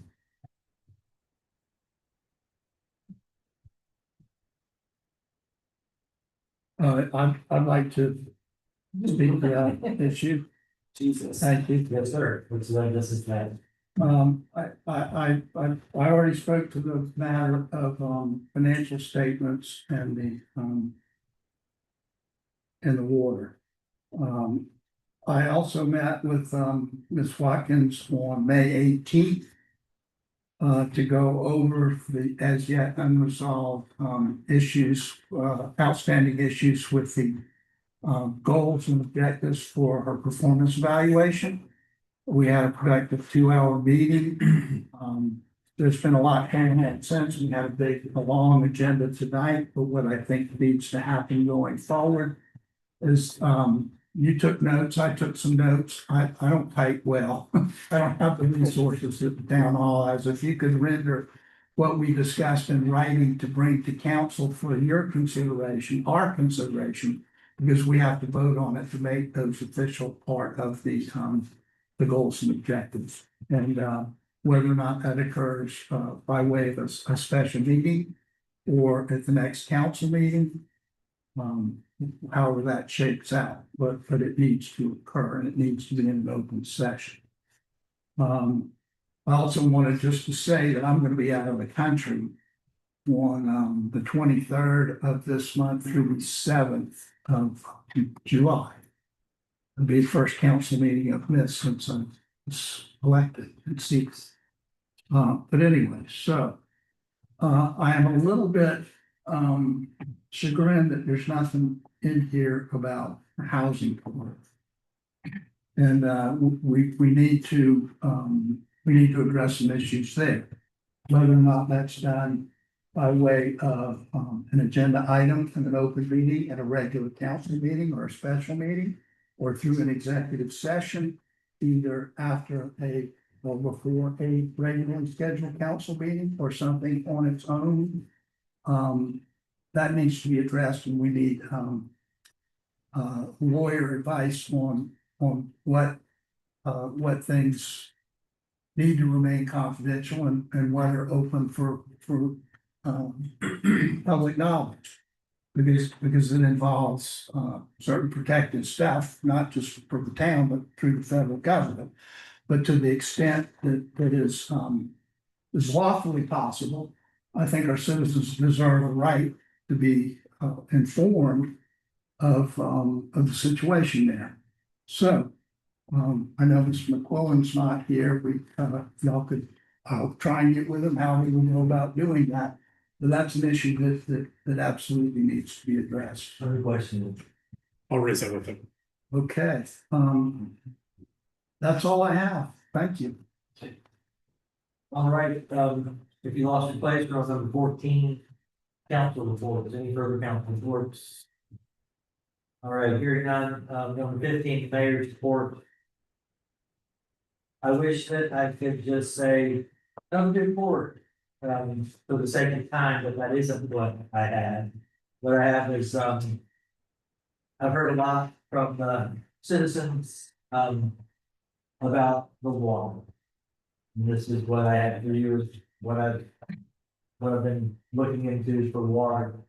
And when I look back at my notes, on the top issues for the town, water from day one, was the top 3. Conservation is number 1, and I am very pleased that we have some ordinances that should protect the rural nature of the town as that portion by the people of the town. In the comprehensive plan, water is a problem. Water is the water is a problem, and it is not a new problem. I learned that we made the news and the paper last year concerning the water. The water is a problem, and it's not a big problem. It's not an easy problem. It's a complicated problem. There are a lot of very smart people that have been looking at this water problem for quite a while.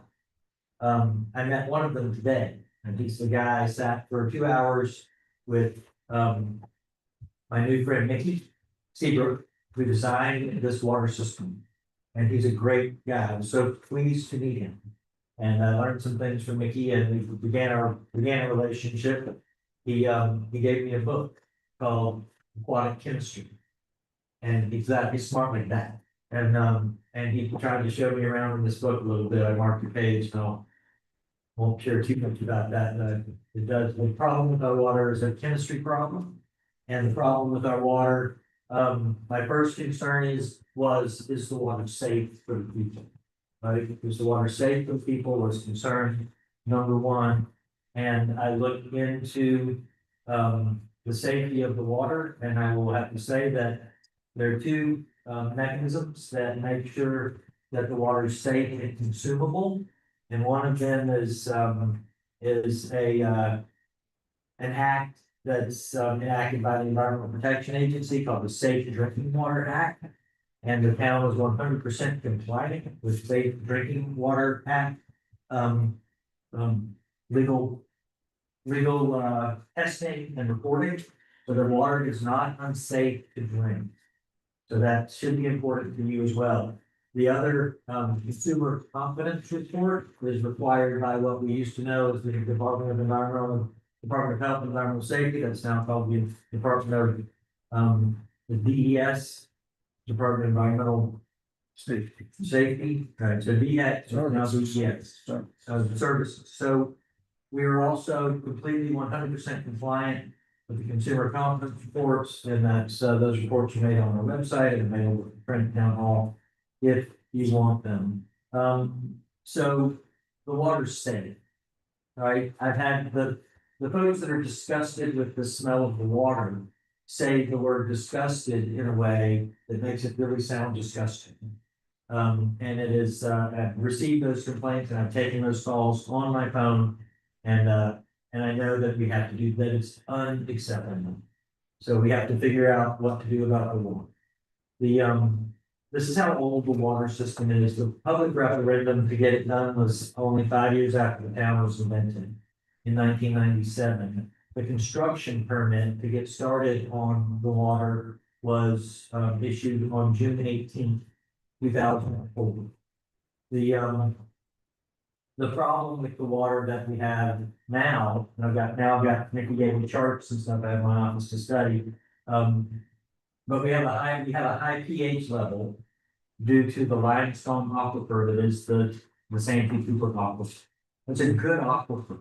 We have 2 working wells that are 350 feet deep. For instance, if we went 1,000 feet down into the aquifer like that Mount Pleasant is in, we would have to get millions of dollars worth of reverse osmosis before the water passes the tanks. But our aquifer is a good aquifer. It just has sulfur in it, and the reason it has sulfur in it is because of the high pH due to the limestone. Water, as you will recall, is 2 hydrogens and 1 oxygen, H2O. Hydrogen sulfide is 2 hydrogens and 1 sulfur, so H2S, and H2S is what we have to figure out what to do something about. There are a couple of different ways to deal with the hydrogen sulfide in the water. We can try to lower the pH. Lower pH is better. It makes it less likely, less susceptible to carrying the hydrogen sulfide. And there are a couple of different ways to do that. One is by aerating the water, what's called water stripping, and the other is by adding chlorine to it. So part of the problem is that the water that we're using, that we're having all of the multiple complaints about,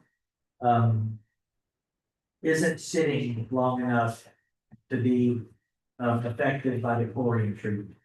And the big part of that problem is that we're using water at an unprecedented rate in our town.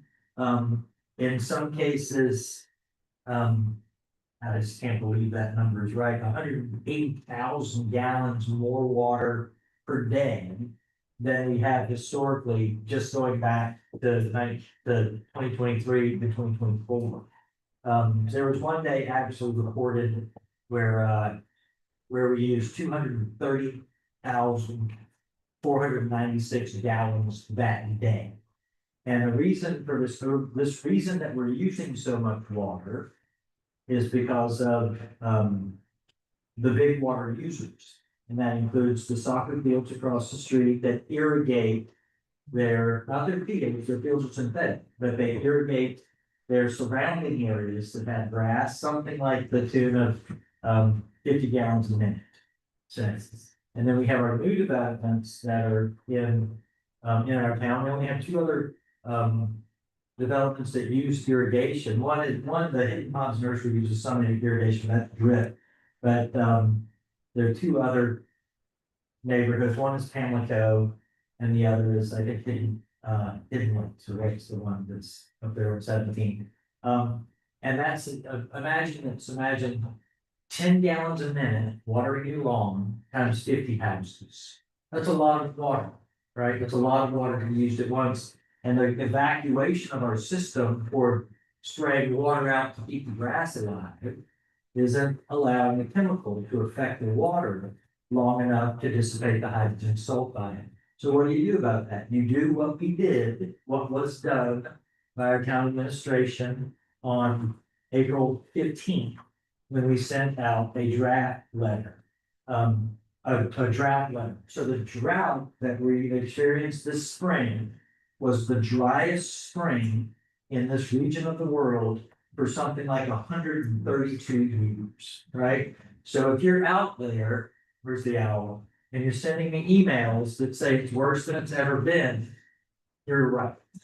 Right? The reason that the hydrogen sulfide can't dissipate is because we're pouring it out on the ground so fast, the chemical doesn't have the chance to react to the hydrogen sulfide. So so what happened with usage after April 15th, when we said, please stop wasting all the water, please just water your grass once a week, that should be enough, is the water usage did not fall off the cliff like you would think a concerned bunch of citizens might, how they might react. It actually increased, right? So we don't have, there are a few other things that I will continue to research. One of them is ozone also dissipates. So think about that for a minute. There are ozone generators that make ozone out of electricity, and if we put ozone treatment in the water, that would further dissipate the sulfur if you just pump ozone into it. It's the problem with chlorine is it's expensive, right? Aeration we can do, that's not too expensive, that would just take some front end. But I want to look into some solutions for the sulfur. This didn't used to be a problem, I understand, but it is a problem now, and the best way to deal with it is to stop wasting water by pouring it out on the ground and wondering why the water inside your house stinks. I have heard that the water is either smells terribly of sulfur or smells like a swimming pool, right? The way that we, again, fix these problems is by dealing with the amount of water that we're losing in the short run. In the long run, there are other solutions that I'll present to you as we go, as we solve the water problem. And that's a promise to the people of the town. I know there are only a few of you here, but for all of you that want to watch this, we're going to solve the water problem with some very smart and dedicated council. We have the backing of some very smart people. We're gonna figure water out, and we're gonna figure it out as quickly as we can. I'm focused on it, and I'm going to water school, and we're gonna figure out how to get these one. Let's see, the Rural Water Association, Infrastructure Authority, original nation, is 353, 422 gallons. You know what happened one day? 353, 423 gallons of water was used one day because the developers decided they needed to flush their pipes, right? So he's blowing out like 200 gallons a minute, right? So what happened was, Ron and H.M. Northcutt, H.M. Northcutt is good. They're doing their best. They come here every day. When I'm here very early by myself, I don't even get my own done, because H.M. Northcutt shows up to read the computers, right? But so when that happened, we went and bought some chains and locks. And we shut them down, and they can't do it unless we show up and unlock the lock. So that's a good deal. So good work. For anybody that didn't do that planning. This is the other thing I want to share, and then I'll move to the conclusion. Rural water, the reason rural water is not a great idea, in this scenario, the reason rural water can be so challenging is because municipal water is expensive. It's an expensive process to install, and it's expensive, but it's not as expensive. It's not as expensive to install, and the town's got about just south of $1 million we're paying notes on into two very low interest bond loans and one 4.5 interest loan for 40 years, but it's $900 and something thousand. But the other $4 million it took to install our system was grant money. Right? Here's the problem. It isn't the acquisition cost. Once it's paid, it's the carrying cost over time. Right? And to manage a water system that doesn't have the sort of population density, which rural areas don't by definition, to carry it is expensive for the few people who do benefit from it. So we're not going to be dividing by enough users to pay for this thing at an affordable rate over time. Are you tracking? Are you picking that up? Like, it's gonna be expensive. Rural water is expensive for rural customers. And rural customers often aren't trying to pay $145 a month for water. Right? Like plus whatever it costs, however many gallons you use. So that's a existential knowing about rural municipal water. But if you didn't understand that, think about that. It is a big city solution to a small town problem. It would have been less expensive just to drill everybody a well than to install this water system. But we got it now, we're gonna get it. That being said, here's what I need for this council to consider to do. We need to call a special meeting. I'd like to call the special meeting while we sit here sitting with our calendars. One of the things that we need to do with the special meeting is address the VIP program. You'll remember our new friend Brandon from the rural water was talking about this program, and it's something that I vetted and you would have had the opportunity to vet. So I need to vote on that by July 1st, so that's something we'll do in that special meeting. We also, really good news. We've been trying to get a utilities manager position for a long time. Right, we got here, when I got here, it was like, do it. I'm like, oh, we only have one applicant, we gotta meet more people, and then we tried to hire that guy and it just didn't work out. For obvious reasons, and now we got somebody on track that's been interviewed. He seems like a good guy, he's got the appropriate licenses, we don't have to invest in him and wait on him. He comes with experience and qualifications, and all we need to do is get it through Mr. Ward's office and hire him. You know, agree to hire him. So we also need to do that in a special meeting. So we need to have a special meeting to adopt the resolution, to get the improvement program, the VIP program on board, to be on board with that program. And then we need in that same meeting, we need to go ahead and do everything necessary to make it possible to hire the utilities manager. Right? All right. And then maybe in that same special meeting, that the CDBG thing, the housing, is so critical. If we're gonna get together anyway, and I would say we tack that over that same meeting, even though it's not sort of in keeping with the theme of the meeting. So what I ask you all to do is let's find a date. Before it has been before. It doesn't have to be, but I'd like for everybody to be present if you can be. I was looking at Thursday, June 18th. And Spike, are you working on Thursday, June 18th? No. Oh, nice. You must be looking at my channel. Yeah, I don't know. I know. How's everybody look? Mr. Brown?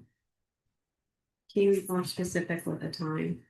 I was gonna ask what's a good time now, because like, as long as I'm going to the sacrifice today, I don't mind doing it. Like, it is. It is. Is this an open session or is this? There's open session, so I have received feedback from citizens that they'd rather us not do it during working hours. What do you think, right? Like, could we do it at 6:30 or something like that? You can't. Can you do it all that day? It's tough. It's a tough day, but again, I'm just one So person. let's get it forward, I think we all know we can. How's the look to you, Grace? It's open. Mr. Brown, we're very good. All right. What time? I was thinking 6:30. No. What? Yeah, all my doctor appointments are early in the morning. Mr. Browser? I would rather do it during the day, because I'm just one person too. It's 6:30 and he's gonna take some time. Right. 6? I totally hear that about, people wanting to be here, but I mean, we're recorded. And live streaming. And here we are now. How many people are here? I know, we start late, because we're here almost by ourselves, thank God. For still being here. Make a suggestion. I mean, we're here to serve the community, so we can do what works best for them, but a little earlier would be helpful. I mean, I don't feel like I do my best work this late at night, so. Always. Call a time, somebody call a time. 4:30. Does 4:30 work better for folks? I would prefer that. All right, how does that work for you, schedule? Ronnie? I'm off all day, so. Okay, everybody 4:30 works, right? Still doesn't mean it's a bad day. I just might have to go out of town, I'm just gonna forget. All right. All right, gang, 4:30, Thursday, June 18th, special meeting. That doesn't require a vote, right? We just decided to have a meeting. You're the mayor, you can call I'm calling a it. If we have special a meeting. forum, we can have a I'm meeting. calling a special meeting. Let the record show I tried to have it at 10 p.m. But I got held back at 4:30. But if it is an executive session component, obviously the lawyers should have to be accommodated. One of us will be there. So I'll send 4:30, it out. 4:30, I'm gonna call a special meeting at 4:30 on Thursday, June 18th. Done. All right. For the sake of the record, the water problem solution is a continuing effort. There's some things I need to look into. I'll continue to report as we go, but there is a have hope. Be optimistic, we'll get through this water problem. All right, I'm done with my mayor's report. Sorry that took so long. Unfinished business, these actions, no action needs to be taken on any of these, but they do need to be read.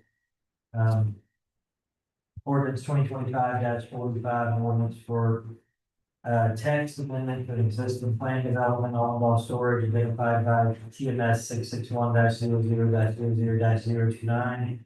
Amendment to include clarifications to dimensional standards, development requirements, and development review procedures pending second reading. No action to be taken. Just roll through these. We taken, we need to. Well, it's supposed to be read by title I only. think they need to be read or what's it? That's first reading. I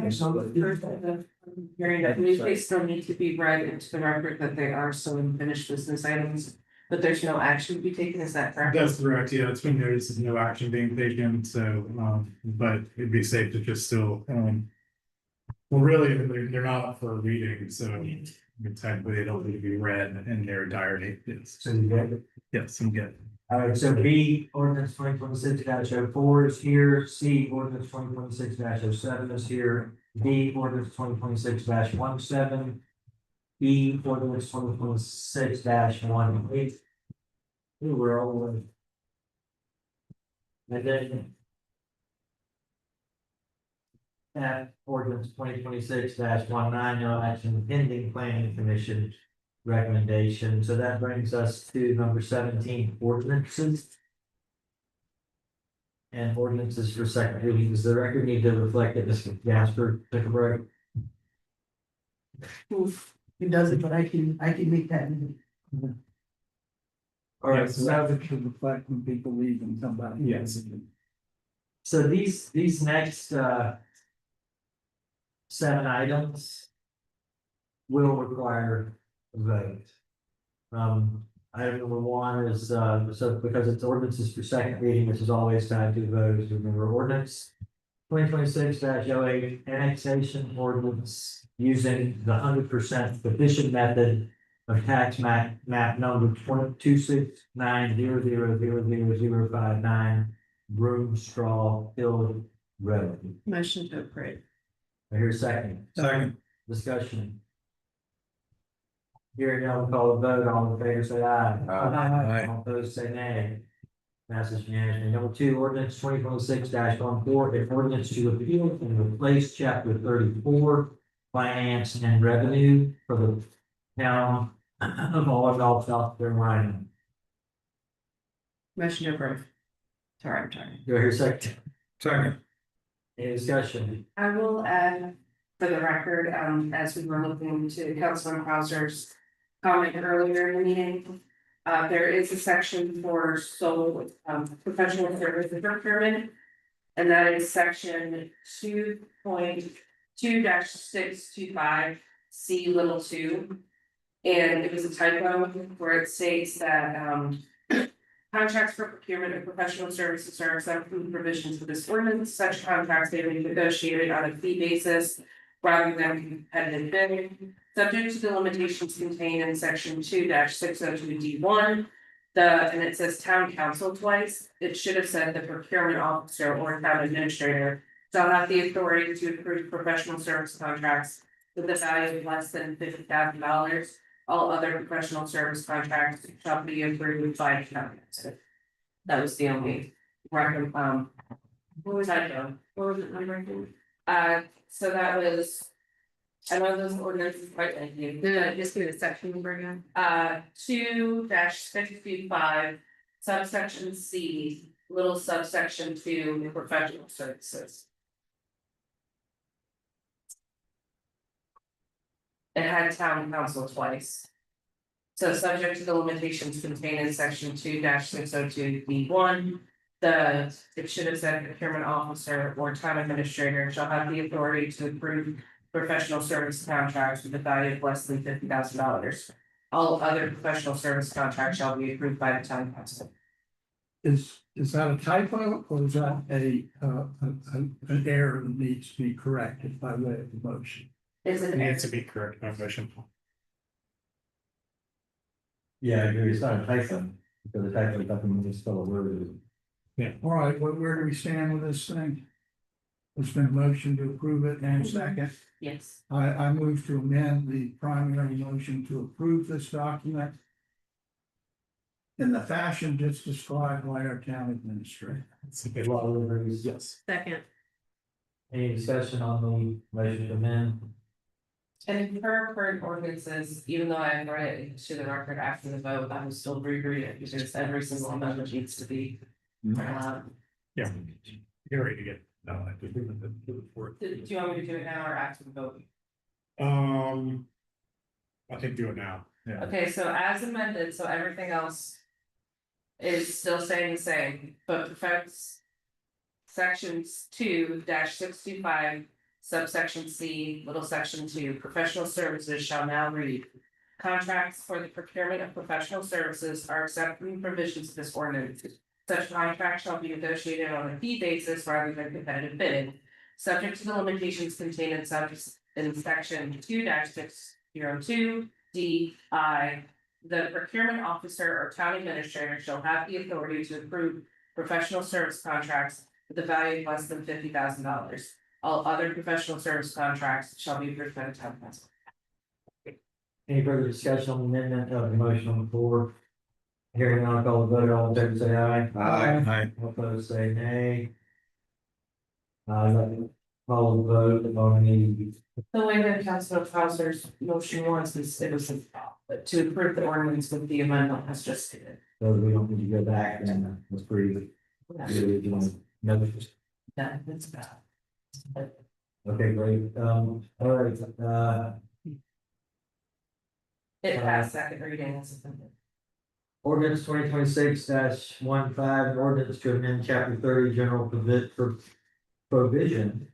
Subsection 30.09 to separate the financial responsibilities from the clerk position and to create a new position under subsection 30.09, treasurer, to define the treasurer's duty. Motion to approve. Second. Did I hear a second? Yes. All right, any discussion? All in favor, say aye. Aye. All opposed, say nay. Yes. All right, for ordinance 2026 one section ordinance of the town of Walnut, South Carolina. To amend title 3, administration, chapter 32, boards and commission, subsection 32.01, planning commission, to change the monthly meeting from the third to the second Monday of the month. Motion to approve. Second. Any discussion? All in favor? Aye. Opposed, say no. Yes. Ordinance 2026 ordinance to adopt the 2026-2027 fiscal year general fund budget for the town of Walnut, starting July 1st, 2026 and ending June 30th, 2027. Motion to approve. Here's a second. Second. All right, so discussion on this has to do with our new, with Ms. Takia's new role. What we need to do, I believe, is amend the, this is the page, right? So this is the recommendation for amendment, and it basically boils down to to Takia's role and her remuneration regarding that. And I'm happy to speak up in favor of her performance and what I've seen and witnessed as spending a lot of time and effort in this area. I think $75,000 is appropriate, and I think that the amendment before us that is presented by town staff is also approved. So how do I proceed with that? Do we amend the? Can I ask a question? Yeah, let's discuss it. I just wanted, is this a typo on item number 3 recommended? Is this increasing the planning expenses to 10,000? That should be decreasing the planning expenses. Well, because the recommended budget line item for that one, and that is You're 10.182, so I'm increasing the recommended budget of 7,310 to 10,000. That's for planning software. Yeah, software. This has nothing to do with her position. Correct. I'm sorry, I misunderstood. These are two amendments to the I'm budget, sorry. right? Yes. So that is. Just as a background on that really quickly, so in my staff report, I highlighted a few things about our particular needs in the planning department. One of them is a more public facing software where individuals can type in an address and immediately see what zoning permits or subdivision permits or rezonings have occurred at that property. We've been in discussion with a software company that could provide that to us at a very minimal cost of what we already have today. And the fees that we incur from the planning department would basically zero that software. So it would be a result of the work that we already see and pay back to the community and save us time. I want you to be able to make maps, so like, yeah, I would like to second it when it says in please. need it. All right, so I'm prepared to make a motion, which I'm very good, I'm prepared to make a motion to the director. And just to clarify, when we have promoted the town clerk, this would be a salary exempt position, just instead of a non-exempt hourly position. Is that appropriate? Classification. Depending on what the responsibilities are, but I would Right, assume, yes. depends upon the salary and responsibility. I would suggest to be vetted by legal counsel. Responsibilities including but not limited to, you seen the. No, no. Nobody has to take that. No,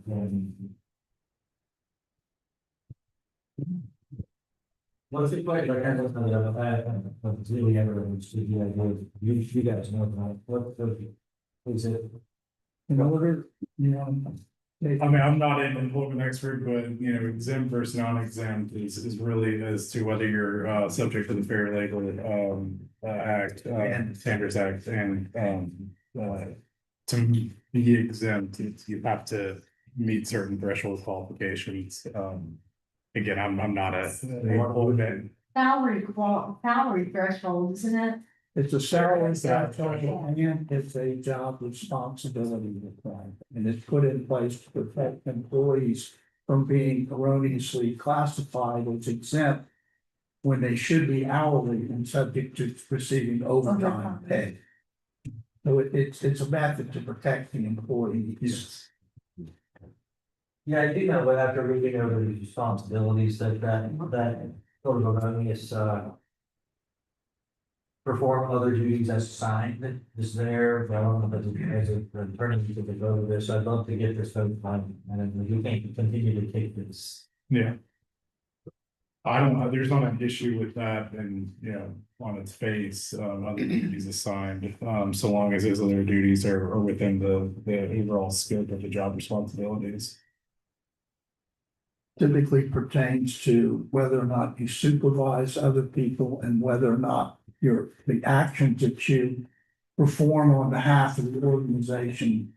The scope of those and the amount of risk you could put the organization to, so people that have greater responsibility that make critical decisions that could put the organization at risk are the ones that are in exempt positions. Right. If you're performing a more ministerial task that doesn't involve that, then it's more appropriate for hourly wages. Right. You know, I'm not a municipal guy, but I got 30-something employees and 8 of them are on salary.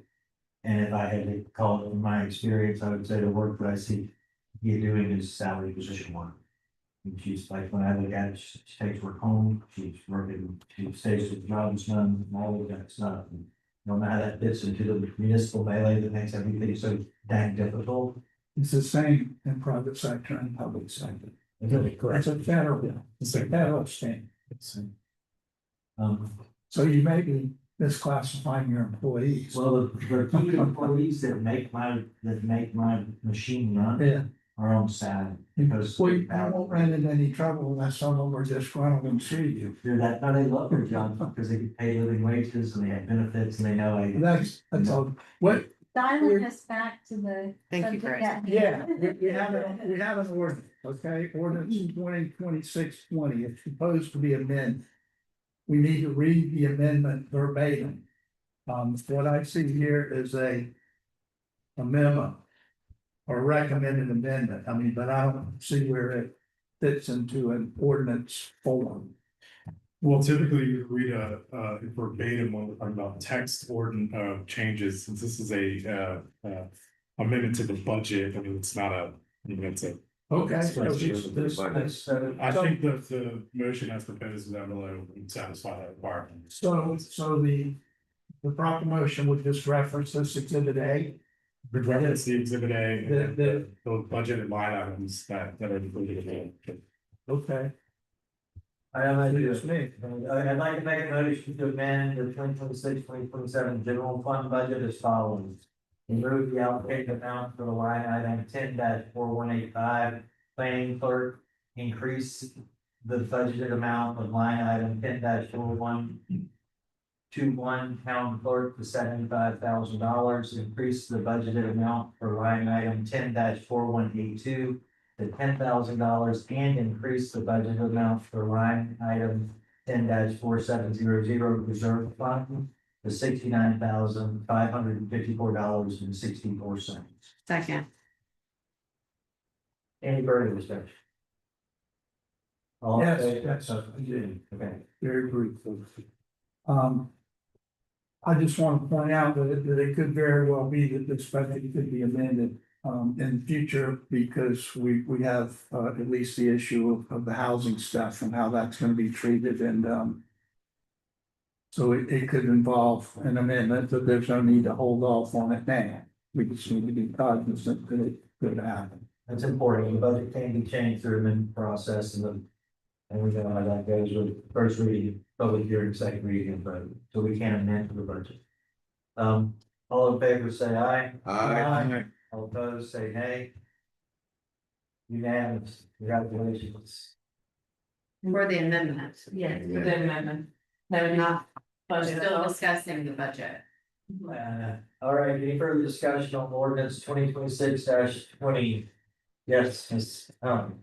We have not nailed down the operating hours for town. Which Catherine indicated would affect the budget and. Also the employee manual that. Has paid lunch hours, so there's still some outstanding things and. While I don't want to hold up voting for this budget. Those things are important. To stop kicking the can down the road. Is that a resolution or is that a policy? It would seem like it's a resolution or policy as opposed to a meeting. The operating hours as previously discussed, because these are based off of Monday through Thursday, 36 hours from 8 to 5. You would have to amend the budget for the salaries. I recommended at the last time that this was discussed to not look at my salary, but you look at all of the other staff members that are currently working for the town. And then there were other operating expenses too that we would have to amend in the budget, but as Councilman Crowser noted that we would. Go through the same process of an ordinance with first reading, second reading with public hearing for any amendments to this approved budget as it stands. But those discussions can be had at like any other special call meetings or at any other time. Everybody's on the salary now. Like, except for Ms. Carroll, right? Yes. Yes, and then it would also. The ones that it wouldn't affect, because as proposed, the water maintenance tech would potentially be coming Monday through Friday, same with the utilities manager. Be Monday through Friday, but that is the different budget, that's the next ordinance. It would be all of your town hall staff would be affected. Which is the majority of the staffing that you have. And other operating costs. I think we get into it, I just don't think the whole budget up. When are we gonna get into it? Again, this is what happens, like we have these robust conversations. We have just. You know, agreements, disagreements, and then nothing happens. And. It needs to be addressed because it's come up in enough conversations. Where some citizens are really frustrated by that. If it were my issue, it would be on the agenda. My issue is this, my issue is well, I see town staff working plenty for the money they're making. And I get it that I have some issues with staffing, but it's just not my issue. My issue right now is water. So if it's your issue, then I'd say let's put it on the agenda. It didn't make the agenda, did it? What do you? No, I share the town's concerns about it, and I get frustrated from time to time too, with the town hall being closed on Friday, particularly when they're Monday holidays. I like the way that the town of Mount Pleasant does it. They go 8 to 4:30, we could go whatever, 9 to 5 or whatever it is. An hour, an unpaid hour off for lunch is 37.5 hour work week. And I think that the discrepancy, I think that what we have now is we're looking at 3 full-time budgeted non-exempt positions, whereas before we had some part-time and hourly positions. And I'm still not quite certain how it all works. We don't have an organizational chart. We don't have a job description of who's actually employed and what they're doing on a day-to-day basis, which we need, which we've been promised that we would receive, but we have not yet received it. But I don't think we can get through this at 10 o'clock tonight. No. I think that we go ahead and approve the budget with the understanding that it will probably require amendment with respect to not only this general fund budget, but also the water fund budget. But we need to get something in place before July 1. So let's go ahead and approve these with knowledge that we're gonna come back and revisit them. That's my. Yeah, we, don't do anything. As I said, I don't want to hold up the budget. I just need to make a discussion point that So we have a special meeting for, which already, we already agreed on, there's two water issues of the CDBG issue. We then have a deep dive into, that we then need to get back and bring in the rural water. And then at some point, and then at some point, we need to discuss with Owens Town also. Right? Yeah, we've got a lot of work to do. This is hard work. Shouldn't just lollygag. I mean, I don't know if our citizens understand that or not, but. You know. It's hard work and. It's work that has to be done. Right now, let's start to get the budget approved and get through these, so kind of budget session, get going before. And in fact, going forward, we probably need to revisit having meetings earlier, because I don't like being here till 10 o'clock with. Four people, the same four people in the room all the time. Doesn't work for me. And also that we probably need to have more meetings. Maybe 2 council meetings a month, in addition to other special meetings, but that we have serious hard work that needs to be done, and we gotta get it done. Agreed. Any further discussion on ordinance 2026-20? Hearing now, I'll call the vote. All in favor, say aye. Aye. Opposed, say nay. The budget, way to go, team. The budget passes unanimously. Item 6, ordinance 2026-21, an ordinance to adopt the 2026-2027 fiscal year water fund budget for the town of Hollandale, South Carolina, starting July 1st, 2026 and ending June 30th, 2027. Motion to approve, second, Any discussion? yes.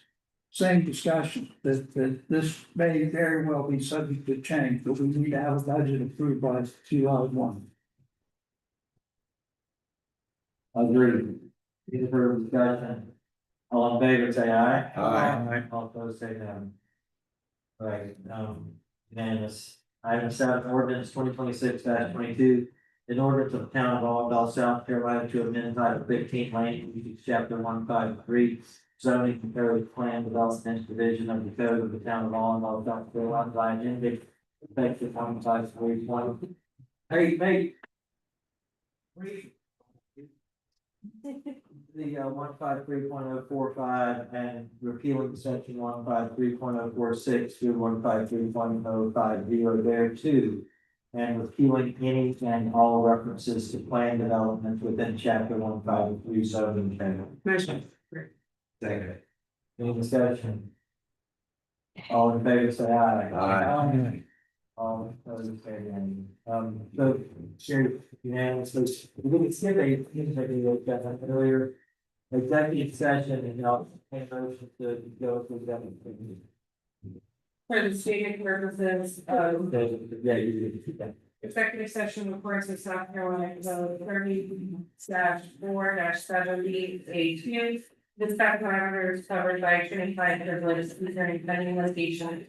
Caption J. Circuit versus the town of 2026 CP 10-018. So moved. Second. All in favor, say aye. Opposed, say no. Unanimous. Any executive session? This guy's got to go to the. Hang on.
Back.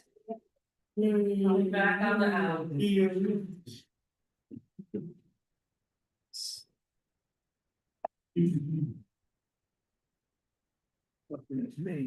All right. Are the owls back? Yes. All right, I'd love to, entertain a motion to, return to regular session. Motion to approve. All in favor, say aye. Aye. All opposed, say nay. Let the record show that no motions, decisions, votes, or notes were taken during executive session. Entertain a motion to adjourn. Motion to adjourn. Any discussion? All in favor, say aye. Aye. All opposed, say no. Adjourn.